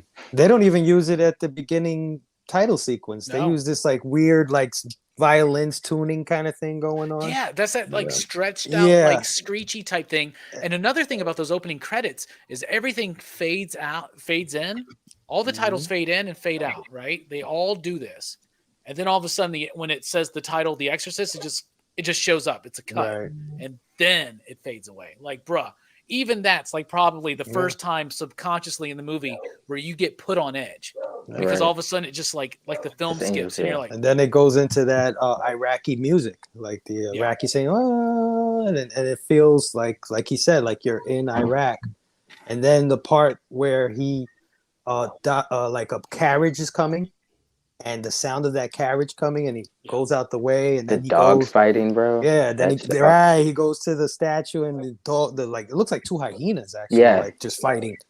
And the sound of those hyenas, vicious, That's like my favorite scene of the whole movie visually is after that when it's the old man priest, which I still can't believe that's actually a young dude in makeup. That blew my fucking mind. Yeah, that's crazy, right? But when he's sitting there and he's face to face with the demon statue, and then it's fading out, and you've got the sun behind it. I think that's like one of the most beautiful shots of the whole film. Yeah, absolutely. And you know that the old priest is a young actor. Yes, dude, look it up. He's wearing makeup. He's actually in Force Awakens as an old dude. He looks like it's so weird. No, he looks like that. Yeah, it's fucking crazy. Yeah. That's actually a better makeup job, maybe, than Reagan. Right. Absolutely. Right. Yeah. Fuck yeah. It's one of the best old person makeup I ever seen because usually you're just like you went way too far in making David Bowie look old there. Like because he looks like he did in '73 now. Yeah, right. That's crazy. I know it is crazy. It is so freaking weird. And just they talk about casting the right part. You know, the special effects are amazing in this movie. Steph, what do you think about the music? Very like you said, there's a build-up. It's almost like ambient, and I think it plays a lot in your subconscious. Like you guys are saying, like the whole clock ticking, or in the dream, you can actually hear him subtly breathing and muttering his mom or whatever. Yeah, it was just very ghost-like. Very so when you I don't know, yeah, it's ethereal, right? Yes. I loved it. Very everything of What about you, Verno? I dig it. It's we kind of we're talking about it, but it's understated. Like everything, they're never over the top with it. It's never gonna jump scary. It's just constantly kind of fucking creepy and setting the environment, setting the mood for the whole thing. And then Robbie, you'd kind of mentioned it earlier. There's a lot of like subliminal like animal noises, not just that pig, but they also also there's the dude was given recordings from this actual exorcism that he's partially inspired by, and he takes those noises and he mixes them in with Reagan screaming. They have like the actual footage of this shit. So I think they paid so much attention to detail in this movie that it's wild. The music's definitely part of that. No wonder it fucking is cursed. Ever since this movie came out, look at the downfall of society. Okay, let's just say, okay, it's all this movie's fault. Speaking of, it's all your fault. They're all gonna laugh at you. It's all your fault, Brooks. What do you think about the music? Did you notice it? I did, and I think the strength of the soundtrack is how sparingly it's used. Actually, like I think it was good that they didn't feel like obligated. Just kind of shove background music into a lot of scenes that didn't need it.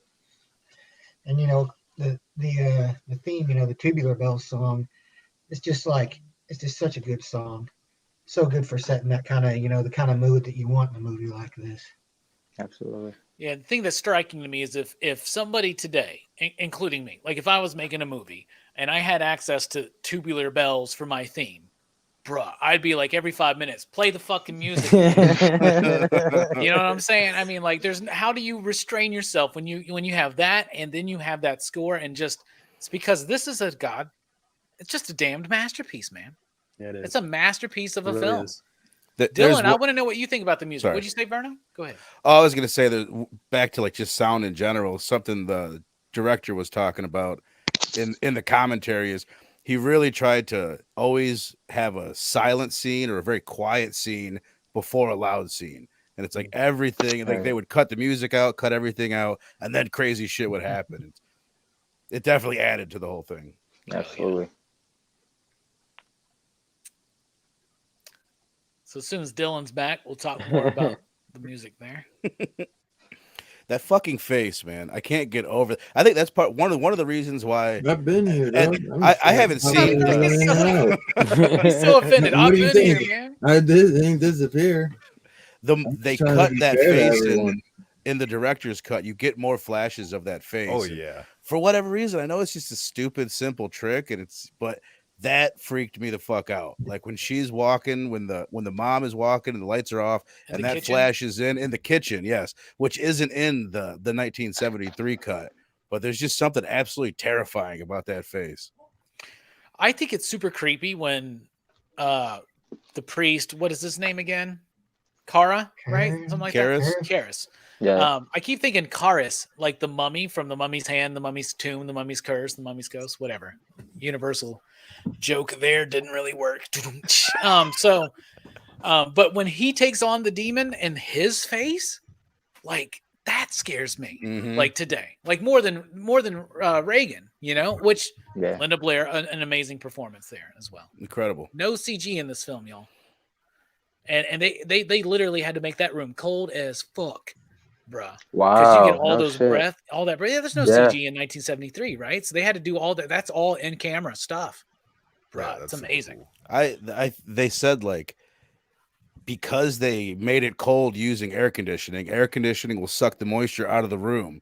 So like where you'd normally be able to see your breath at like whatever 50 40 degrees or whatever the hell it is, like it didn't work, so they had to go even colder. The dude said it was -20, but I'm calling bullshit on that. But you know what I mean, it was cold. It was super cold. In front of lights, you got to like really pump it up to get that breath. That's why they all the time they like will CG in breath when it's supposed to be a cold scene, because it's hard to cover. If you also notice in that scene, which this is the exorcism scene, right? Mm-hmm. There's only like one light source in that entire bit, which makes it feel very cold, like in addition to the breath or whatnot. Dylan, did you have thoughts about the music, right? I thought I said some stuff, but I think I was just really talking about Tubular Bells. But yeah, I mean, dude, I think it's perfect, man. It makes it real dreamlike at times, especially when what is his name?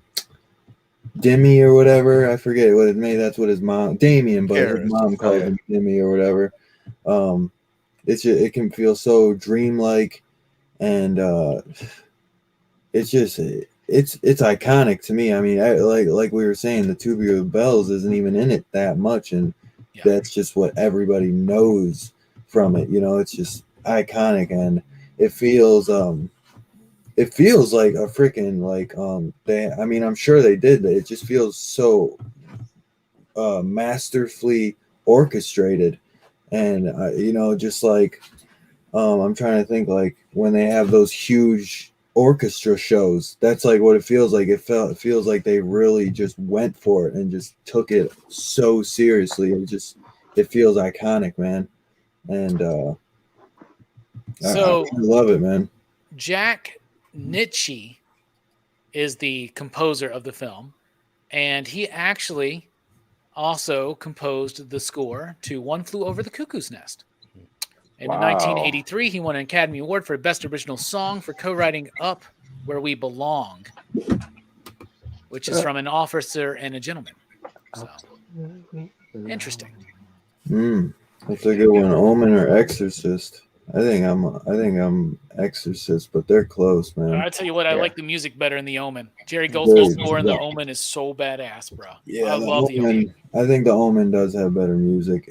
It's tough, man. That's so tough. Those movies, both of them are just so iconic, and you know, what year was the huge statements? Omen's like what, 74, 75, 76, something like that? I want to say 76. 76. Because that's after watching this, like I've been on an 80s horror kick, but this has made me want to go on a 70s, not just horror, but like 70s film kick. Yeah. You know what I mean? Because I don't know as many 70s films, but one of my favorite movies is The Godfather. And then after watching this, it's like you can tell it's like, oh, it's that same era. They were being very serious. Like, yeah, you know they were. Yeah. Oh my god, I love The Godfather. Everything we love about 80s cinema was influenced by what they did in the 70s. You know, and we did a 70s horror episode of the podcast.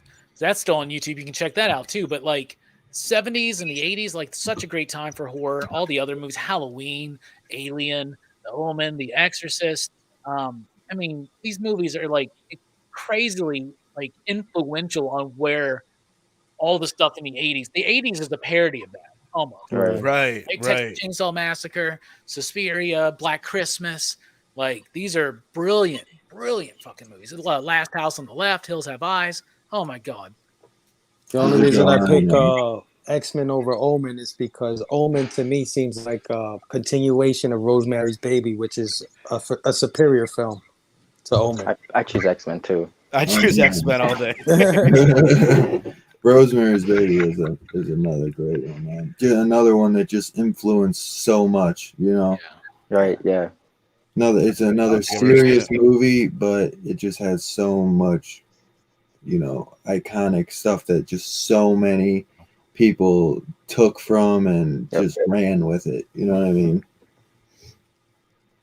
But did we miss anybody, Robbie? Because I was trying to give everything. We're ready. Whatever you want to do next, man. Whatever you want. I guess we can do favorite character. I guess. What about favorite bit?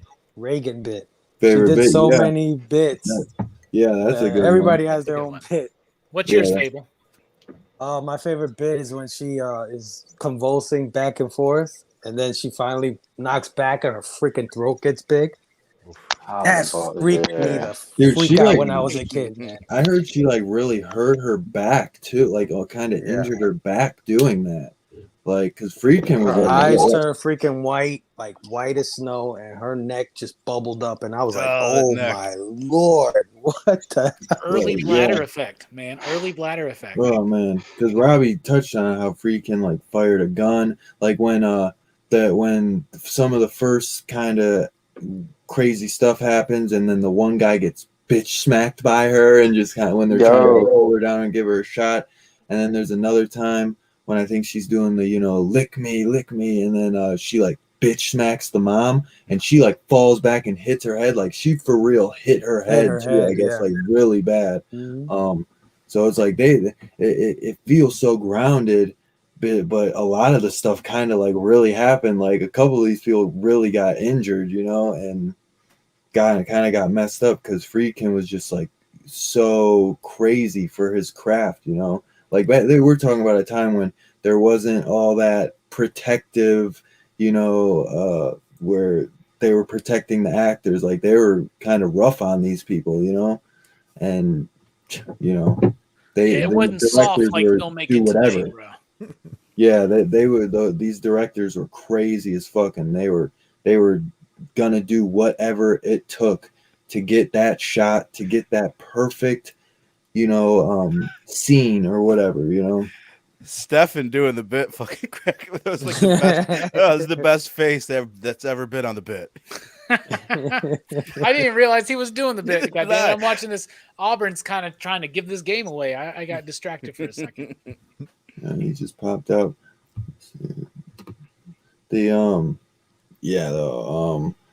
Let's see. I guess Fable went first, so I guess we'll go around to me and then just skip Fable or whatever. Since he already went. I guess probably one of my favorite. Oh no, we definitely was talking about that spider walk scene. That's a big one that we were mentioning because the original cut, Friedkin said that he couldn't use it because the wires were showing, which that's why I feel like if they just took that more the fixed scene and put it in the original cut, that's like the perfect one because I forget. I think Lord Moon. Yeah, I think Lord Moon said somebody said that they thought the director's cut moved a little slow, and I kind of agree. I still like them both, but I prefer the original cut. Just put that spider scene in there. Two brothers, what's up, y'all? Station, happy early Halloween, y'all. But yeah, let me think. Maybe like the freaking neck turning scene or something, or that I love when she does that. And I always think of the Scary Movies parts, man, where she's just like, sucks in hell. You're like, would you like to speak to your mother? She's down here, and then she's like, Mom, I'm working. I can't like think about this movie without thinking of those Scary Movie bits, But there's just so many. The spider walk scene is definitely iconic as hell. So creepy because somebody really walked down the stairs like that. They had wires, but I guess probably like the head turning scene, just because that's just so iconic, Yeah. Perry, what's one of your favorite bits? I don't know why I was thinking of my favorite character. Oh, hold on. Perry hasn't been paying attention for 10 minutes. No, I gotta say the showing the demon's face throughout the film is probably like the craziest thing. I've never seen that in anything I've ever seen. So the first time I seen it, I like second guessed myself. I was like, did I just see that? Like, have you ever seen Fight Club, Perry? With Brad Pitt? Yeah. I've seen some like clips now. I haven't seen like the whole movie. Bro, they do the same thing in that movie with the dick. You should check that movie out. It's really good. Like, I'm not even kidding. Like, I know it sounds like a bit, but that movie is really good, by the way. So you should check it out. Yeah, you have to watch that, Perry. You'll be thinking about nothing but dick. Iconic. So iconic. Robbie, that's creepy. Like, that scares me after I'm done watching it. Like, and you'll also I turn off the lights downstairs and I'm going up. I'm like, what the fuck is that? It's creepy. Robbie, did we skip you, Robbie? Yeah, you skipped me, but that's all right. No, I thought I said Robbie, and then you said Perry. Unless maybe I fucked up and I said Perry. You said Perry, but it's all right. I thought I said Perry. Perry's like, what? What are we talking about? Because when you said Perry, I'm like, did Robbie just go? And I didn't hear him. Anyway, my favorite bit. I mean, it's probably when she's shoving the crucifix up her JJ, man. Like, that's like so striking, but. We talked about that a little bit, but one other part I really like is when she just grabs that fucking dude's balls, like hard fucking gore, bruh. Like that's a good one. So I'll go there because that was the D's nuts moment. Right. My up? Is that what's going on? Yeah, let's move on to Verno. You want me to say some horrific shit? We already talked about the spider scene. The spider. Like when I was watching the movie, like that's the one that I was like, holy shit. Like that was just that was crazy. But we already talked about that. There's just the one line. It's like one of the first like wild things she says. I think it might be the first time she turns her head around and she uses Burke's voice. The man she throws out the window. Yeah. Do you know what your cunting daughter did? And it's just like, holy hell. Did? Your cunting daughter. Yes. That's great. I mean, everything with her voice. Like they nailed that so much. It's so believable. So, but I'll go with that one. I love the shit out of that. Nice. What about you, Brooks? What's your favorite Reagan bit? Well, I like the just the way that she would look like when the demon would like look. Just kind of the still quiet moments, like when the priest would walk in and she just kind of like stare at him, and there's a moment where when the older exorcist guy gets knocked out and the other priest is coming up to help him and she's like laughing, and she's just chilling, kind of like childish giggling. That's great. The demon in this is Pazuzu, right? Pazuzu. That's what I thought, because of the lion with the it's an actual like Sumerian entity or some shit like that. Like it's an actual thing. It's the demon that was allegedly possessed in the real case, right? Right. I think it's that actual statue in Iraq is really it's a representation. It's a demon of locusts. Like when the locusts are around, that's what's controlling them or something like that. Some weird stuff like that. Harry's like, why did I watch this? Too much, man. You want to see what he looks like? Oh man! Can I do it quick enough? Subliminally. Subliminal now. I'm gonna start putting that in all of my videos. They should do a version of Super Mario Brothers 2 where they take the Phanto faces and put that face on top of them. Yeah. But I don't know. Is that one of those little fuckers will come flying around?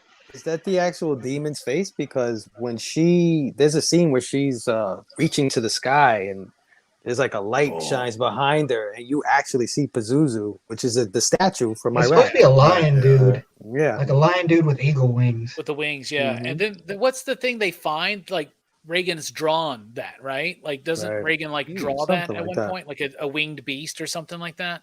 It's very subtle. Every other movie would have a scene where it's like, well, there's this Babylonian demon Pazuzu, and blah, blah, blah. They would make sure that we understood. Oh yeah, that statue from the beginning, it's the same entity. But this movie doesn't insult the intelligence of its audience. It doesn't spell anything out for you. Yeah. Right. Speaking of can't spell, one of the things. Okay. Speaking of can't spell, Stefan, what's your favorite? I like that. Link.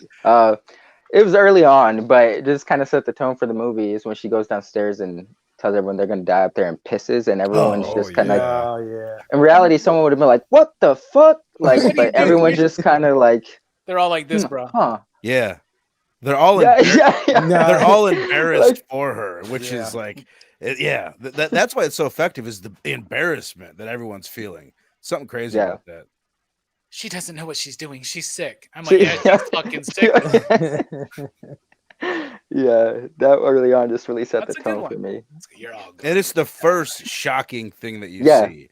Like, imagine, we've already talked about, like, imagine being there in 1973, but it's like, even if, like, Perry, this is your first time seeing it, but you've seen, like, what Reagan looks like, you know what you're getting into. Like, you didn't know that in 73. And to see that, I didn't know she was going to piss on the floor. I didn't remember that from my childhood, and that shocked me when I watched it last month.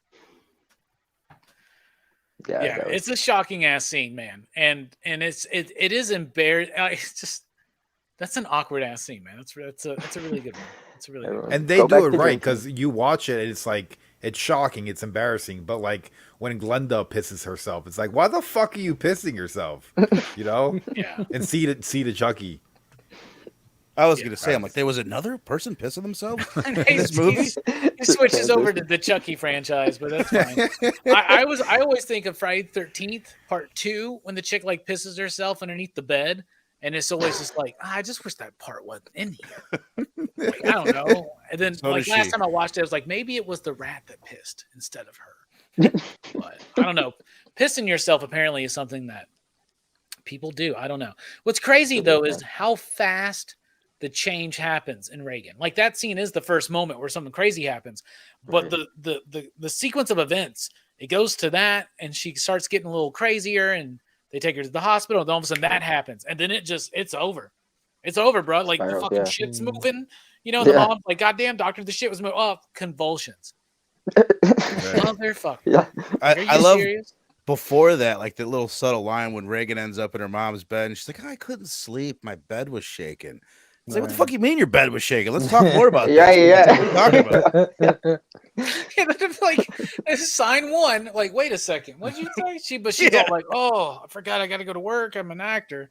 Oh, what a horrible life. But whatever.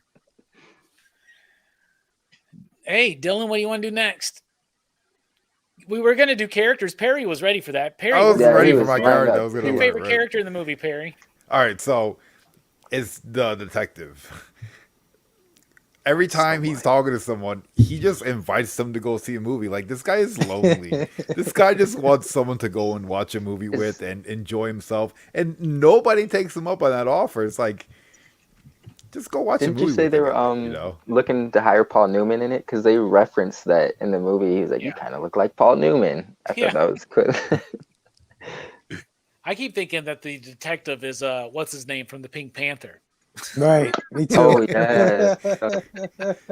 He's around the whole situation. He just doesn't have a clue. It's just so crazy too. He invites all these people to the movie, and that's a good point. That he's just a lonely dude, right? And then they're like, "What movie? This one? Who's in it?" Well, I've seen that one. Like, what? Y'all only watch movies once? Like, I know people that are like that. Like, oh, I've already seen that. I was like, "What do you mean you've already seen it?" Right. If you haven't seen a movie 12 times, you haven't really seen it. Come on. Right. Good point. Right. Like, y'all haven't really seen Halloween Kills because you haven't seen it 12 times like me. Apparently Rob Zombie's Halloween too. Yeah.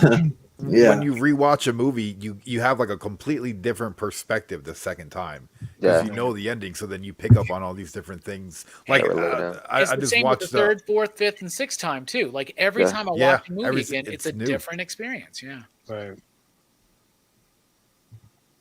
So I guess I'll go for my favorite character. Probably Damien Karras. Oh. Yeah, it's tough. I know someone was asking about Linda Blair if it like boosted her career. I mean, it definitely. Some people say it kind of hurt it and boosted it, but I think it definitely. I mean, it's made her an icon for the rest of her life. She did some good stuff. Right? Savage Streets. Yeah. Y'all ever see Savage Streets? Yeah, man. Do you know who's in that movie? Do you know who's in that movie? Huh? Linnea Quigley's in that movie. Oh yeah. Oh yeah. Yeah, but she gets done dirty, man. Yeah, she does. She does. And she does a little Danielle Harris. She does a little Danielle Harris from Halloween 5 right there. Yeah, I know. That's an uncomfortable nude scene. Oh, I know. But hey, Linda Blair looks good. Woo. But yeah, I'll have to check that out, Lord Moon. I never heard of that one. Yeah, either because Damien Karras was an unknown actor, like Verno was saying, so that's I mean, just for what he did, it's incredible. So it'd either be him or Linda Blair, definitely. Or you know what, man? Maybe I'll go the goofy director, man, just because I love that scene. Giving that damn Butler shit, you filthy Nazi bastard. Just like, oh my god, I crack up so much. And then he's definitely into the mom, but the mom is just totally thinks he's a total goofball because when he's totally drunk, he like gives her that look and he's just like, fuck, and just like I got no chance. Like, yeah, you don't. Fucking goofy. But who else? Who went so far? Was it Perry and you? Perry and me. Robbie bounced, so we can go you Fable, and then we'll circle back around to Perry. I'll bounce out. We'll go Fable, Brooks, Steph. I'm gonna bounce out, bring in Verno, and then Robbie can go last. Okay. I was gonna pick the detective too, but now that I really just think about it, man, my favorite character is Pazuzu, man. Ooh. AKA Captain Howdy. I mean, Pazuzu is freaking the way he talks, the way he looks, like Brooks was saying, the look that Linda Blair gives the priest every time he walks in, the conversation, speaking in Latin, doing the voices of the mother, and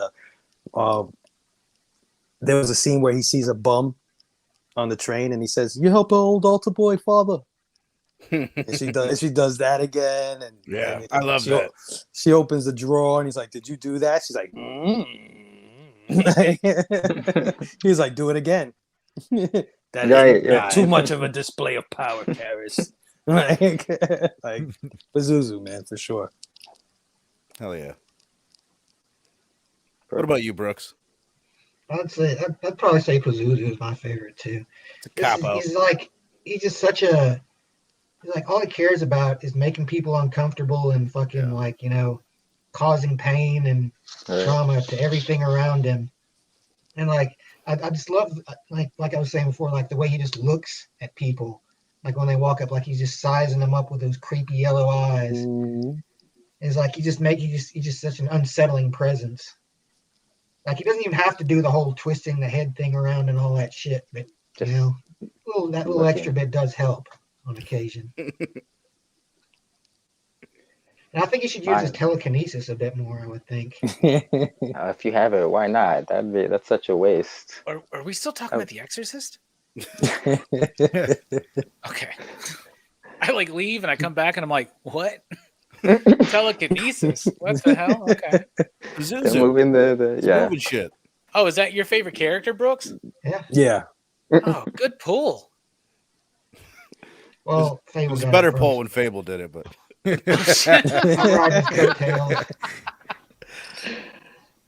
mine, I'm gonna have to. What was the priest with the black hair? Was that Karras?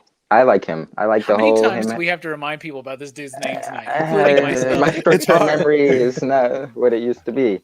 But I just like the whole struggle. Him having to find his own faith in order to help this little girl overcome some demonic possession when he didn't really have it in himself. Like he was so unsure.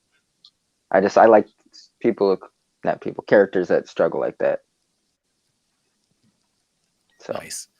Has everybody gone? No, I got to go. And everybody, like I was thinking about this. Like usually a lot of times, like especially if there's 6 of us, it's hard. Like once you get to the last person, it's like, oh, you're just like, oh shit. But there's so many good characters in this. Like you kind of can't go wrong. Like everybody is incredible and iconic.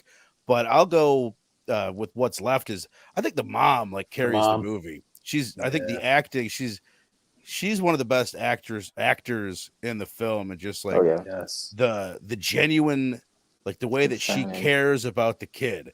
And just, we already mentioned Linda Blair, but like the scenes between the two of them before the possession takes hold is just so natural when she's sitting there picking stuff out of her kid's eye. And it's just so natural. I think she carries the film in a lot of ways, and it doesn't work without her. So she's incredible. And she's still gorgeous at like 800 years old. She looks amazing still in a beautiful way. No longer sexy, but absolutely gorgeous. Awesome. Hey, so you all said your favorite characters? Yes. So I'm last. Yeah. All right. Yeah, you walked away, so no, it's fine. I wouldn't be last. So I'm sure what have we talked about? We talked about the priest, the main priest. Did we talk about the old priest? No. Marin. He's really good, right? Yeah. So he's super, super good. We talked about the demon. We talked about Reagan. We talked about the mom. Kinderman. And we talked about the detective. But my favorite character in this movie is the dude who was accused of being a Nazi, because he's like restraining himself so much. Right. And then at that one moment, he just, I'll kill you. And he like starts like choking him. Like that's I don't know. I really like that bit. I really like that moment. But honestly, it's the older priest out of what's left. Like I really, really like him. My favorite is going to be what's his name? Karras?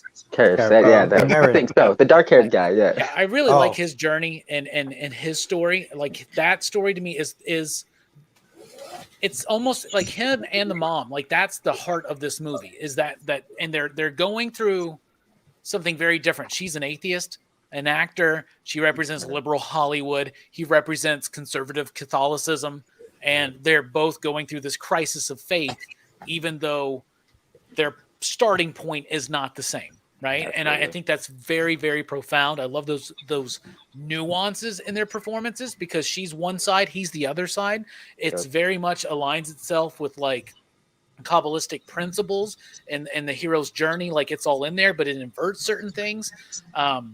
So I really like all these characters in this movie. But yeah, you can only get called a Nazi so many times, in 73 until you eventually just try to choke a drunk British motherfucker. I'm sure it's funny. My favorite character was the director who calls him a Nazi. I just love that bit so much, man. You goddamn Nazi bastard. What a weird. I mean, but that was something that happened. right? Like especially in '73, people like if you had like a mid-European accent, people would think automatically that you were a Nazi, especially if you're of a certain age, right? So especially a high-class guy who thinks he's some untouchable director, you know. Yeah. I'm pretty sure that guy's based on somebody real. Oh, I'm guarantee it. You naughty bastard. I'm Swiss. I'm Swiss. Yeah. You goddamn asshole. I'm Swiss. I guess in the novel, they really kind of lean into you're supposed to kind of suspect him. Like he is the one that's up to everything. You're supposed to think Burke is causing shit. And you're supposed to think that Linda Blair's character, you're not supposed to trust the person getting possessed either. So I'm looking forward to reading that because it seems like it's a little bit more layered and a little bit more of a detective. Yeah, it's hard to think that it's all in Linda Blair's and Reagan's head when in the movie she's visually changing into this like crazy fucking beast with like crazy eyes and shit, right? She has a brain lesion. Yeah. There's one subtle ass scene that like I didn't really get at first when they talk about it in the commentary. But you remember the scene where the mom is on the phone with the hospital? She's like, "What the fuck do you mean this?" And she's freaking out and she's cussing and all that. And they pan out and Linda Blair is sitting there listening to it. And it's supposed to make you think like, oh, that's where she hears all this cussing. And then she goes back and lays down and there's a picture of her dad there, but they never mention the dad. So you're like, okay, you're just picking up on the fact that she's going through some shit, that she doesn't have the dad, and you're supposed to kind of like, maybe that's what's causing all this, you know? Right. Nice. You'll have to definitely check out Exorcist 3, Verno, because that one is like a straight up like detective style Exorcist movie. That's cool. And it's directed by the actual writer, which Robbie and I had mentioned earlier. I think screenplay, and because I believe he wrote a couple books, if I'm not mistaken. The first one is obviously the most popular, but or maybe this one was just adapted, just a screenplay he adapted. I'm not very sure. I don't want to say he was a comedy writer before this. He was. Wow. I mean, do you guys like the other sequels? Like his two? Two is trash, bro. Really? A lot, two. Some there are some. Lord Moon was saying that there are some good things in 2. I have not seen 2 in like years, so I don't really remember anything. Was Lord Moon saying it in all caps? It was like the music in 2 is really good. The music in 2 is really good. 3 is like a direct sequel to the original. 2 is kind of like 2 has Linda Blair in it, but it like kind of goes off the wall, I feel like. But 3 is like ends with the stairs, and like they're like kind of it's like a direct sequel. So I would definitely I would check 2 out as well, because some people do like it.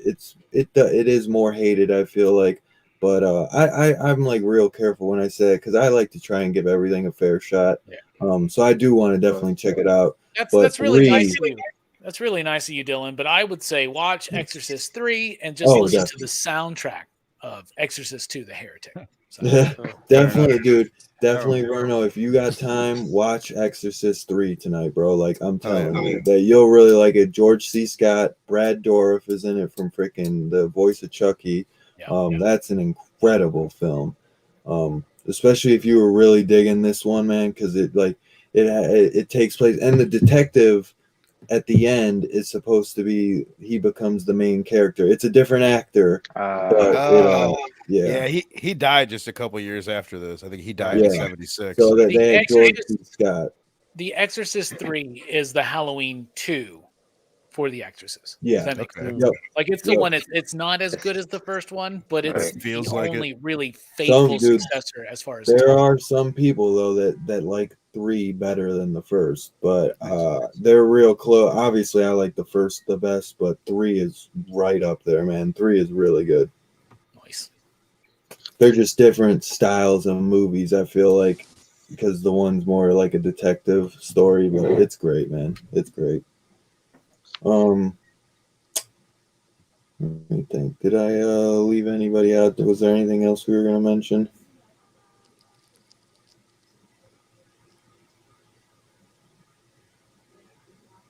No.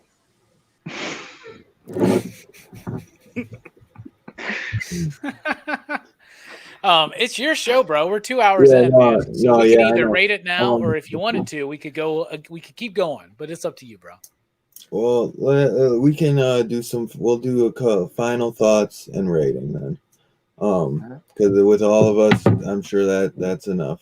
So I really don't have anything for show and tell, sadly, this week. But I'm sure maybe you got something, Robbie, or any of you guys might want to show anything. Steph, final thoughts and rating on this, my brother.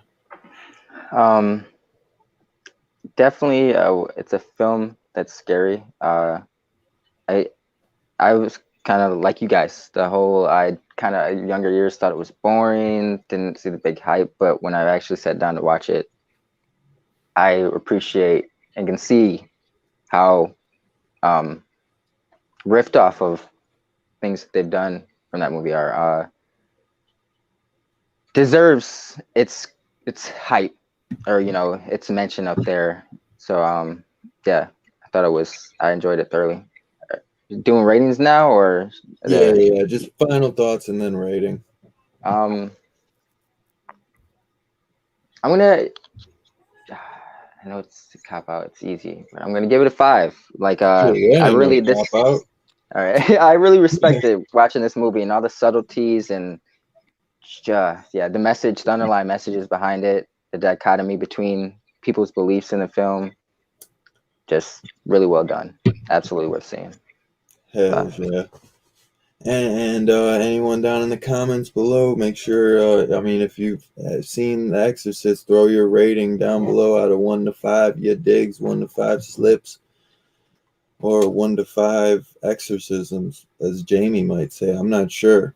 I don't know. The power of Christ compels you.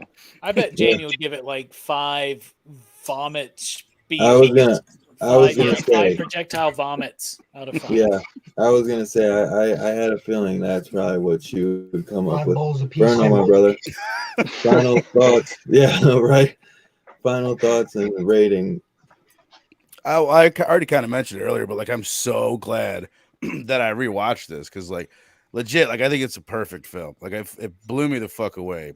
Just camera movement, acting, writing, everything about it, the atmosphere, the music, everything. It's an easy 5, and I didn't expect that going into it. So yeah, I think it's one of the best films ever made. Not just horror, like it's fucking incredible. Yeah. It's top notch, top of the line. Hell yeah, dude. Hell yeah. I'm so glad you rewatched it as well, brother. Brooks, final thoughts and rating, my brother. I'd probably give this movie a 4.5. It's it does have its slow parts, but it has a lot to say, I think, especially about kind of the anxiety between generations. It's not just with the the mother and Reagan, like she's seeing her little girl turn into something something terrifying, and she can't understand it. But there's also the other one with the priest and his mother, when he has to watch his mother die because he can't take care of her. He doesn't have what it takes, and it's something like a lot of generations have that that they don't we don't know how, we don't understand each other as much, and I think that's kind of like one of the main messages in this movie. And I think that's why it kind of resonates throughout the years. Hell yeah! Nice. Really great points, very profound, and you gave it a 4.5, which means that you think Reanimator is a better film than this one. Oh yeah, gotcha. Of course. Fable, my brother, what you thinking? Final thoughts and rating. Final thoughts. I would have said that this was a movie about faith, like Robbie said earlier, just based on Karis and everything he's going through and the mother and everything. But on this rewatch, man, I got some strong this is Pazuzu versus Catholicism. Like, he is on a revenge quest, right? Like, he's out there desecrating statues. He's out there calling Marin out. Marin has that scene where he's with the statue. And he's ready for the rematch, right? Yeah, ready for the rematch. Yeah. Marin is weak. He's on the pills. He's like, I'm gonna kill your ass this time. You know what I mean? Yeah. Pazuzu got a hard on for the Catholic Church. So I think this is like a straight up revenge tale, like what do you call it? Revenge is a dish served cold, or whatever they say. Yeah. Well, because in the beginning, too, he leaves Iraq and goes home back to the States because it's almost like he knows like he's probably on his last leg of life, and he's like, I gotta go back because I'm waiting for it just to come back. And I know something's coming. He has that. He has that sign that something is coming. It's like that. We all have that moment where a familiar face from the past shows up, and we go, "This motherfucker again." Yeah. Well, you see it constantly because there's a scene where Marin digs out the little doll face or whatever, the Pazuzu statue. His whole expression changes once he figures out what he just uncovered. His expression changes. The scene where she's talking backwards and then they play it forward. She's saying, Marin, calling him out. The scene where he pulls up to the house and they zoom in on her eyes and she is just waiting for his ass, you know? Her laughing at him when he finally has a heart attack. I mean, this is a Pazuzu revenge story. But, you know, and rating, absolutely easy 5, like Verno said, no doubt about it. It's tops in every category you could think of: sound design, acting, writing, execution, everything. Plus, you got to give it a 5 because Linda Blair, that look, I mean, she was the stuff of nightmares for so many children. You got to give this movie a 5. Just a respect on that. From horror, come on, she was the tops, man. Dude, and just being like a little girl, man. I mean, the only like that was all her. Besides the voiceover by the adult, you know, woman for like the crazy, the deeper voice. That's all her, man. It's crazy, man. It's wild. I know there are a couple of the rough, really, really like brutal scenes. I think maybe they had an adult do, but dude, that's Linda Blair, baby. You know, like crazy. Perry, my brother. Final thoughts and rating. When I finished watching this, my first thought was that was pretty good. It felt like a drama movie with all these horror elements thrown in it throughout. You know, like I was getting like attached and invested into this priest and his story, and then this actress and her story. And this is a movie that I want on Blu-ray and that I'm gonna rewatch. And for me, that's like a 5 out of 5. You know, if I'm going to spend more money, because I already spent money renting it, and now I'm going to spend money so I can throw it on my shelf and then watch it in a year or two. You know, so that to me is a 5. Hell yeah, brother. Nice. Hell yeah. That's what I like to hear. I'm really glad you liked it, bro. Hell yeah. I hope they got to do a 4K release on that sucker too, man. Or Scream Factory needs to do a freaking release where they do. So behind the scenes, and then do the director's cut, and then the original cut, and add that spider scene in the original cut. You're right. I mean, have the Dylan cut. yeah. That's a no-brainer. That's a great idea. They really do need to do that. Scream Factory, man. I'll work a little cheap with y'all, man, and then you guys can just freelance me in the future. You know, I got more up my sleeve.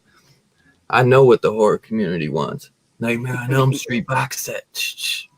Bro, they know it happen. I know. They know that. They're like, we're trying, bro. We're working on it, man. Trust us. Them rights ain't so easy to get. Robbie, my brother, final thoughts and rating. Well, you know, we went through my journey on this film. Scared me to death when I was a kid. It was like a forbidden film. And then kind of watching it later on in early adulthood and not liking it and shitting on it. And then last time I watched it, kind of respecting it, but still like, yeah, it's slow and this and that. But no, I really appreciate it. And one of my favorite things about Horror Fest this year is I feel like for the first time in my life, at 40 years of age, I finally understood The Fog and I finally understood The Exorcist. Like The Exorcist is to me a phenomenal film that is both direct and subtle. Okay. And it's provocative, but it's also introspective. It's innovative and it's cemented in classic filmmaking style, but it's also part of that new wave. It's got this very realistic sense and it directly influenced and was one of the biggest films of the 70s. And Some of the most influential films of all time, they come from the 70s, whether it's horror, sci-fi, crime, drama, comedy. It all starts from the 70s. We don't get the 80s without the 70s. So having really, I think, for the first time, really appreciated what this movie is about, the journey of the mother, how that relates to the journey of the priest, the revenge tale, right? How this movie does not at all do a scene of exposition. Like, you get what I'm saying? Like, there's moments where they they explain like, well, we don't really do exorcism and this and that, but like, it doesn't take the time to explain like this demon is connected to this priest that's connected to this. Like, back in the 70s, they assumed the audience's intelligence. Right. And more movies need to do that nowadays. More comics need to do that nowadays. More story needs to do that nowadays. Because, y'all, we're kind of smart. You know what I'm saying? We can pick up on this shit. So that being said, 5 digs. And this is the first time in my life I would ever say that. But this is a legendary film, bro. It's legendary. 5 digs. Hell yeah. Yeah, dude. Freaking movie is iconic. Verno said it best. It's like freaking the godfather of horror movies, man. It's especially, it came out around that same era of time. It's just, it is one of the greatest just movies of all time, let alone like horror based. All the characters are down to a T. The acting, the script is just, it's a beautiful, terrifying movie. You know what I mean? It's so well shot, and it's just so atmospheric. The music is perfect. Yeah. It's a 5 all day, man. It's what set off, so much. And, man, everybody wishes they could do some shit like this, man, but not too many can. And not really anybody has done shit like it since. Did The Exorcist come before The Omen? Yeah. Yes. Yeah. Okay. Yeah. So, I mean, Omen is right up there in that kind of style, but like there hasn't been much like it since, you know what I mean? Omen's different though. It's more like on the point gothic. You know what I'm saying? And it's a little bit more like the Omen is a little bit different than this one.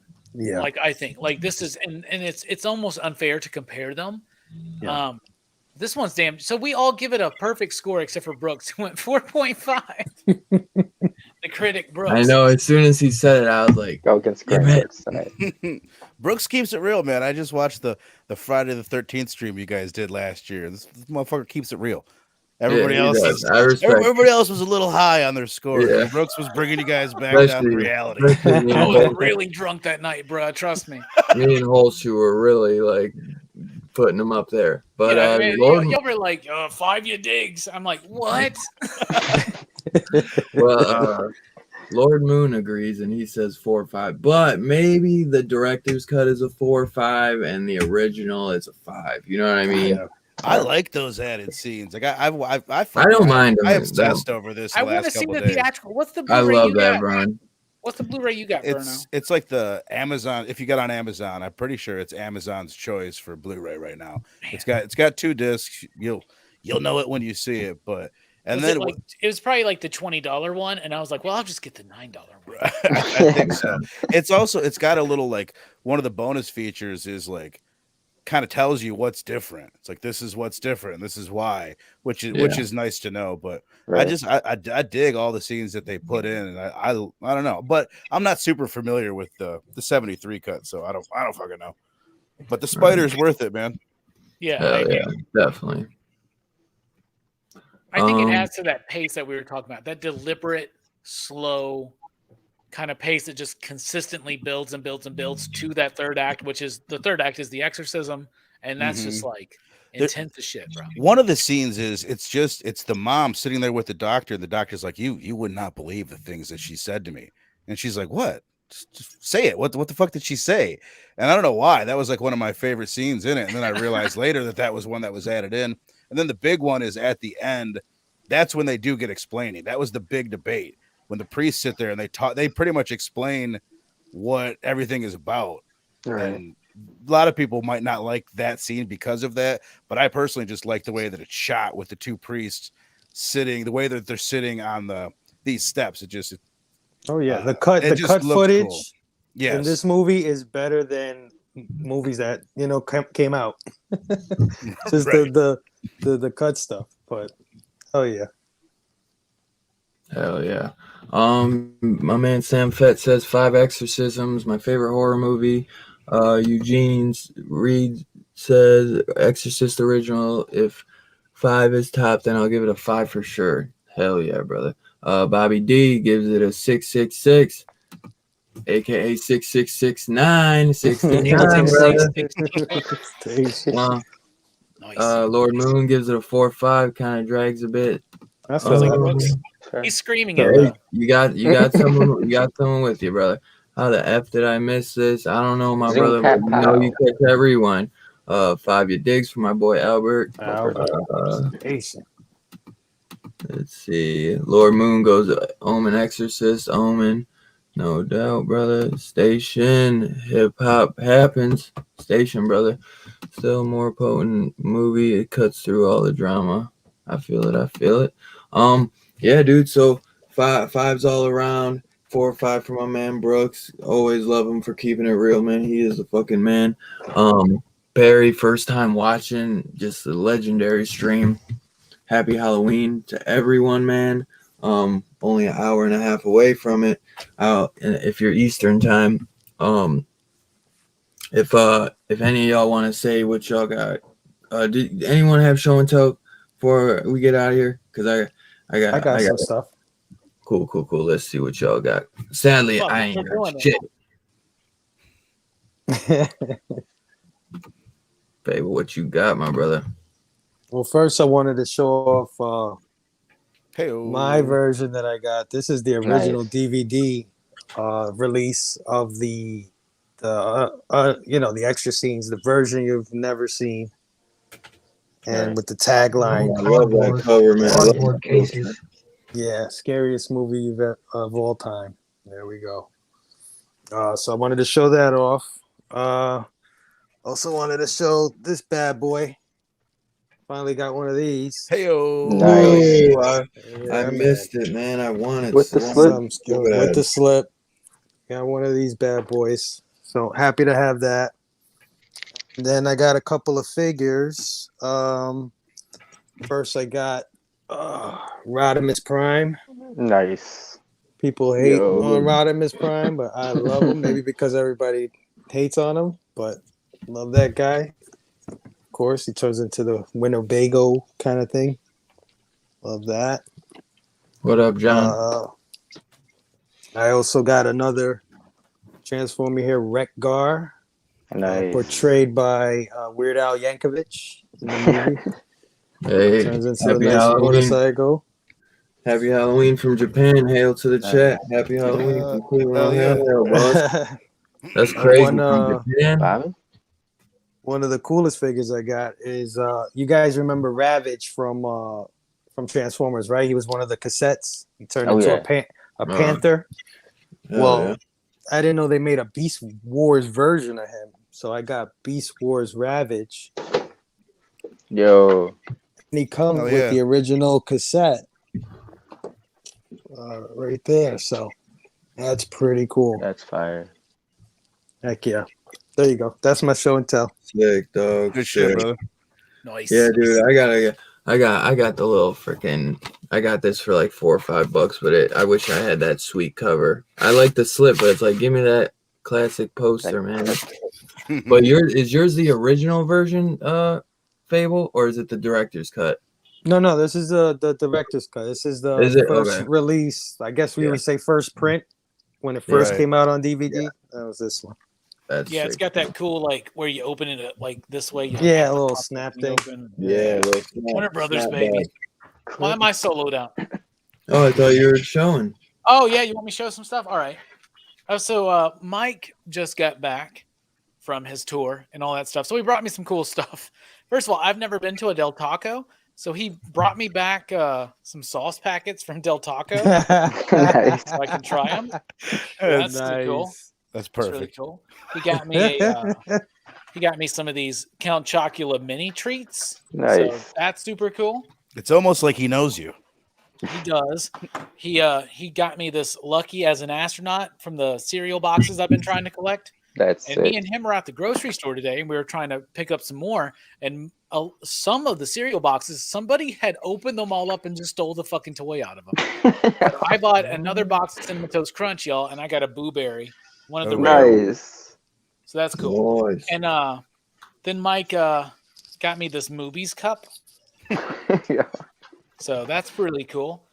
And he got me this soda that he says is really good. Cactus Cooler. It's a pineapple orange soda. Apparently they only sell it down in Arizona. But while he was down in the Southwest, Mike did something I always wanted to do. He went to Roswell. Oh, nice. He went to the Roswell UFO Museum, and he bought me this jalapeno peach beef jerky. He definitely knows you. That looks from Roswell. Delicious, bro. What's that jerky made from? Roswell. He got me this refrigerator magnet, which I love. Nice. So I can't wait to put that on the fridge. And I always told him I wanted, back before I spilt beer all over my mixer, I used to like to drink my beer in a glass. Right. But I always wanted an alien one for Teen Dog Shades night. So he got me this one. Look at that. Nice. From Roswell. That's awesome, dude. Mike is the best, man. Mike is the best, man. He's Glad the you're best. back. I love that, dude. I guess I'm gonna try. I'll try this then. This jalapeno peach alien jerky. What up, John?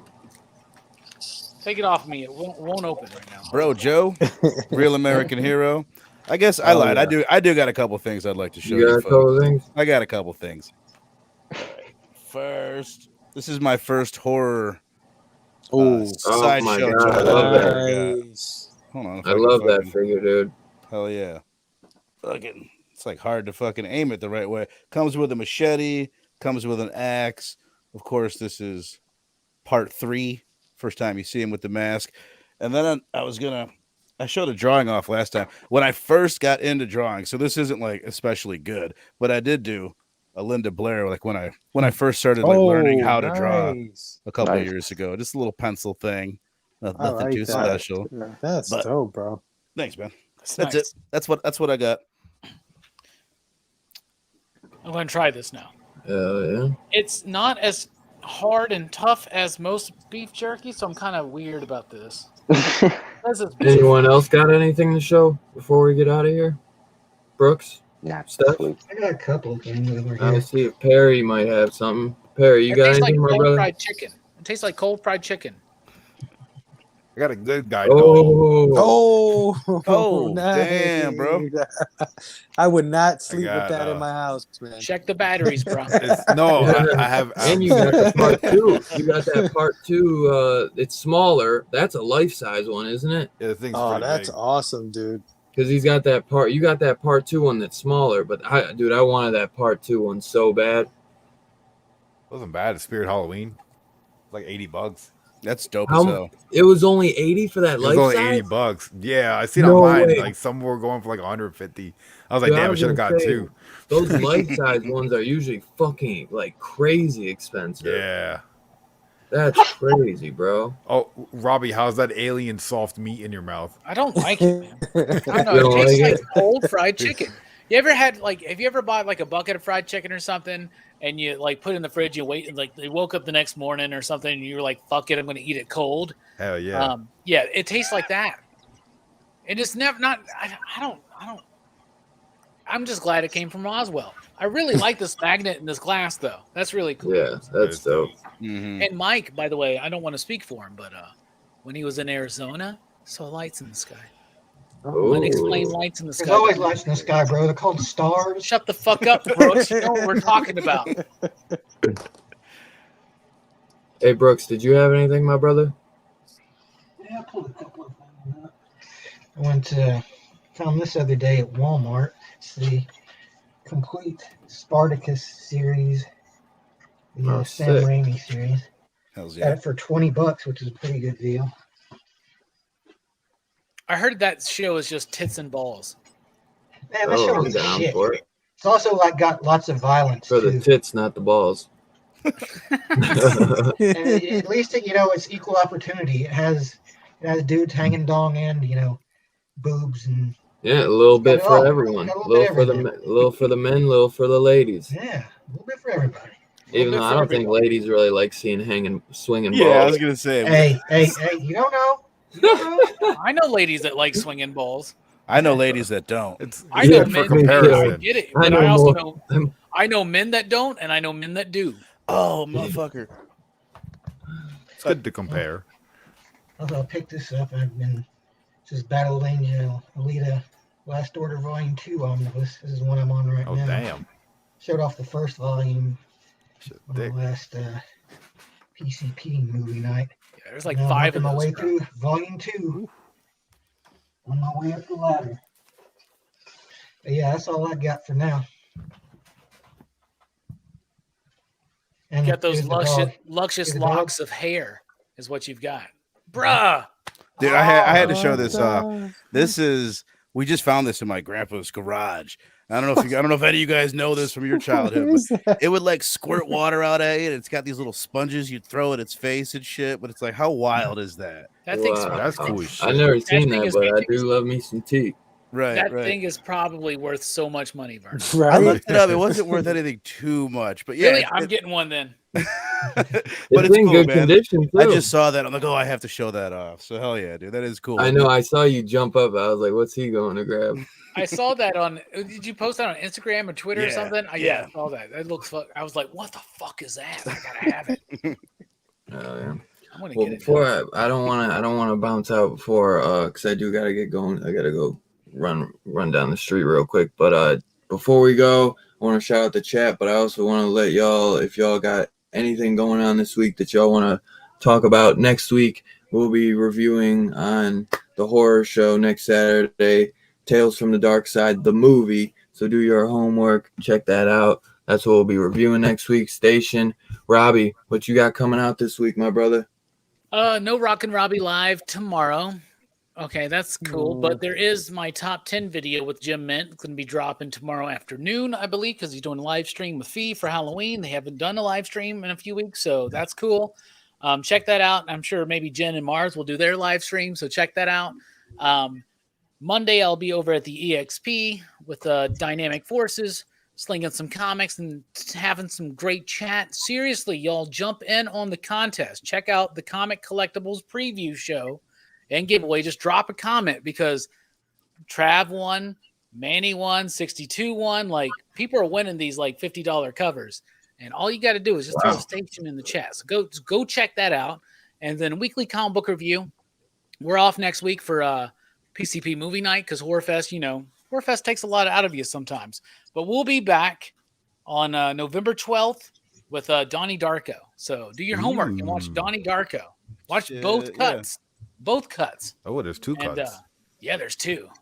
Donnie Darko is amazing. Perry, you seen Donnie Darko? Yeah, I did a reaction last year, and they just put him in Call of Duty.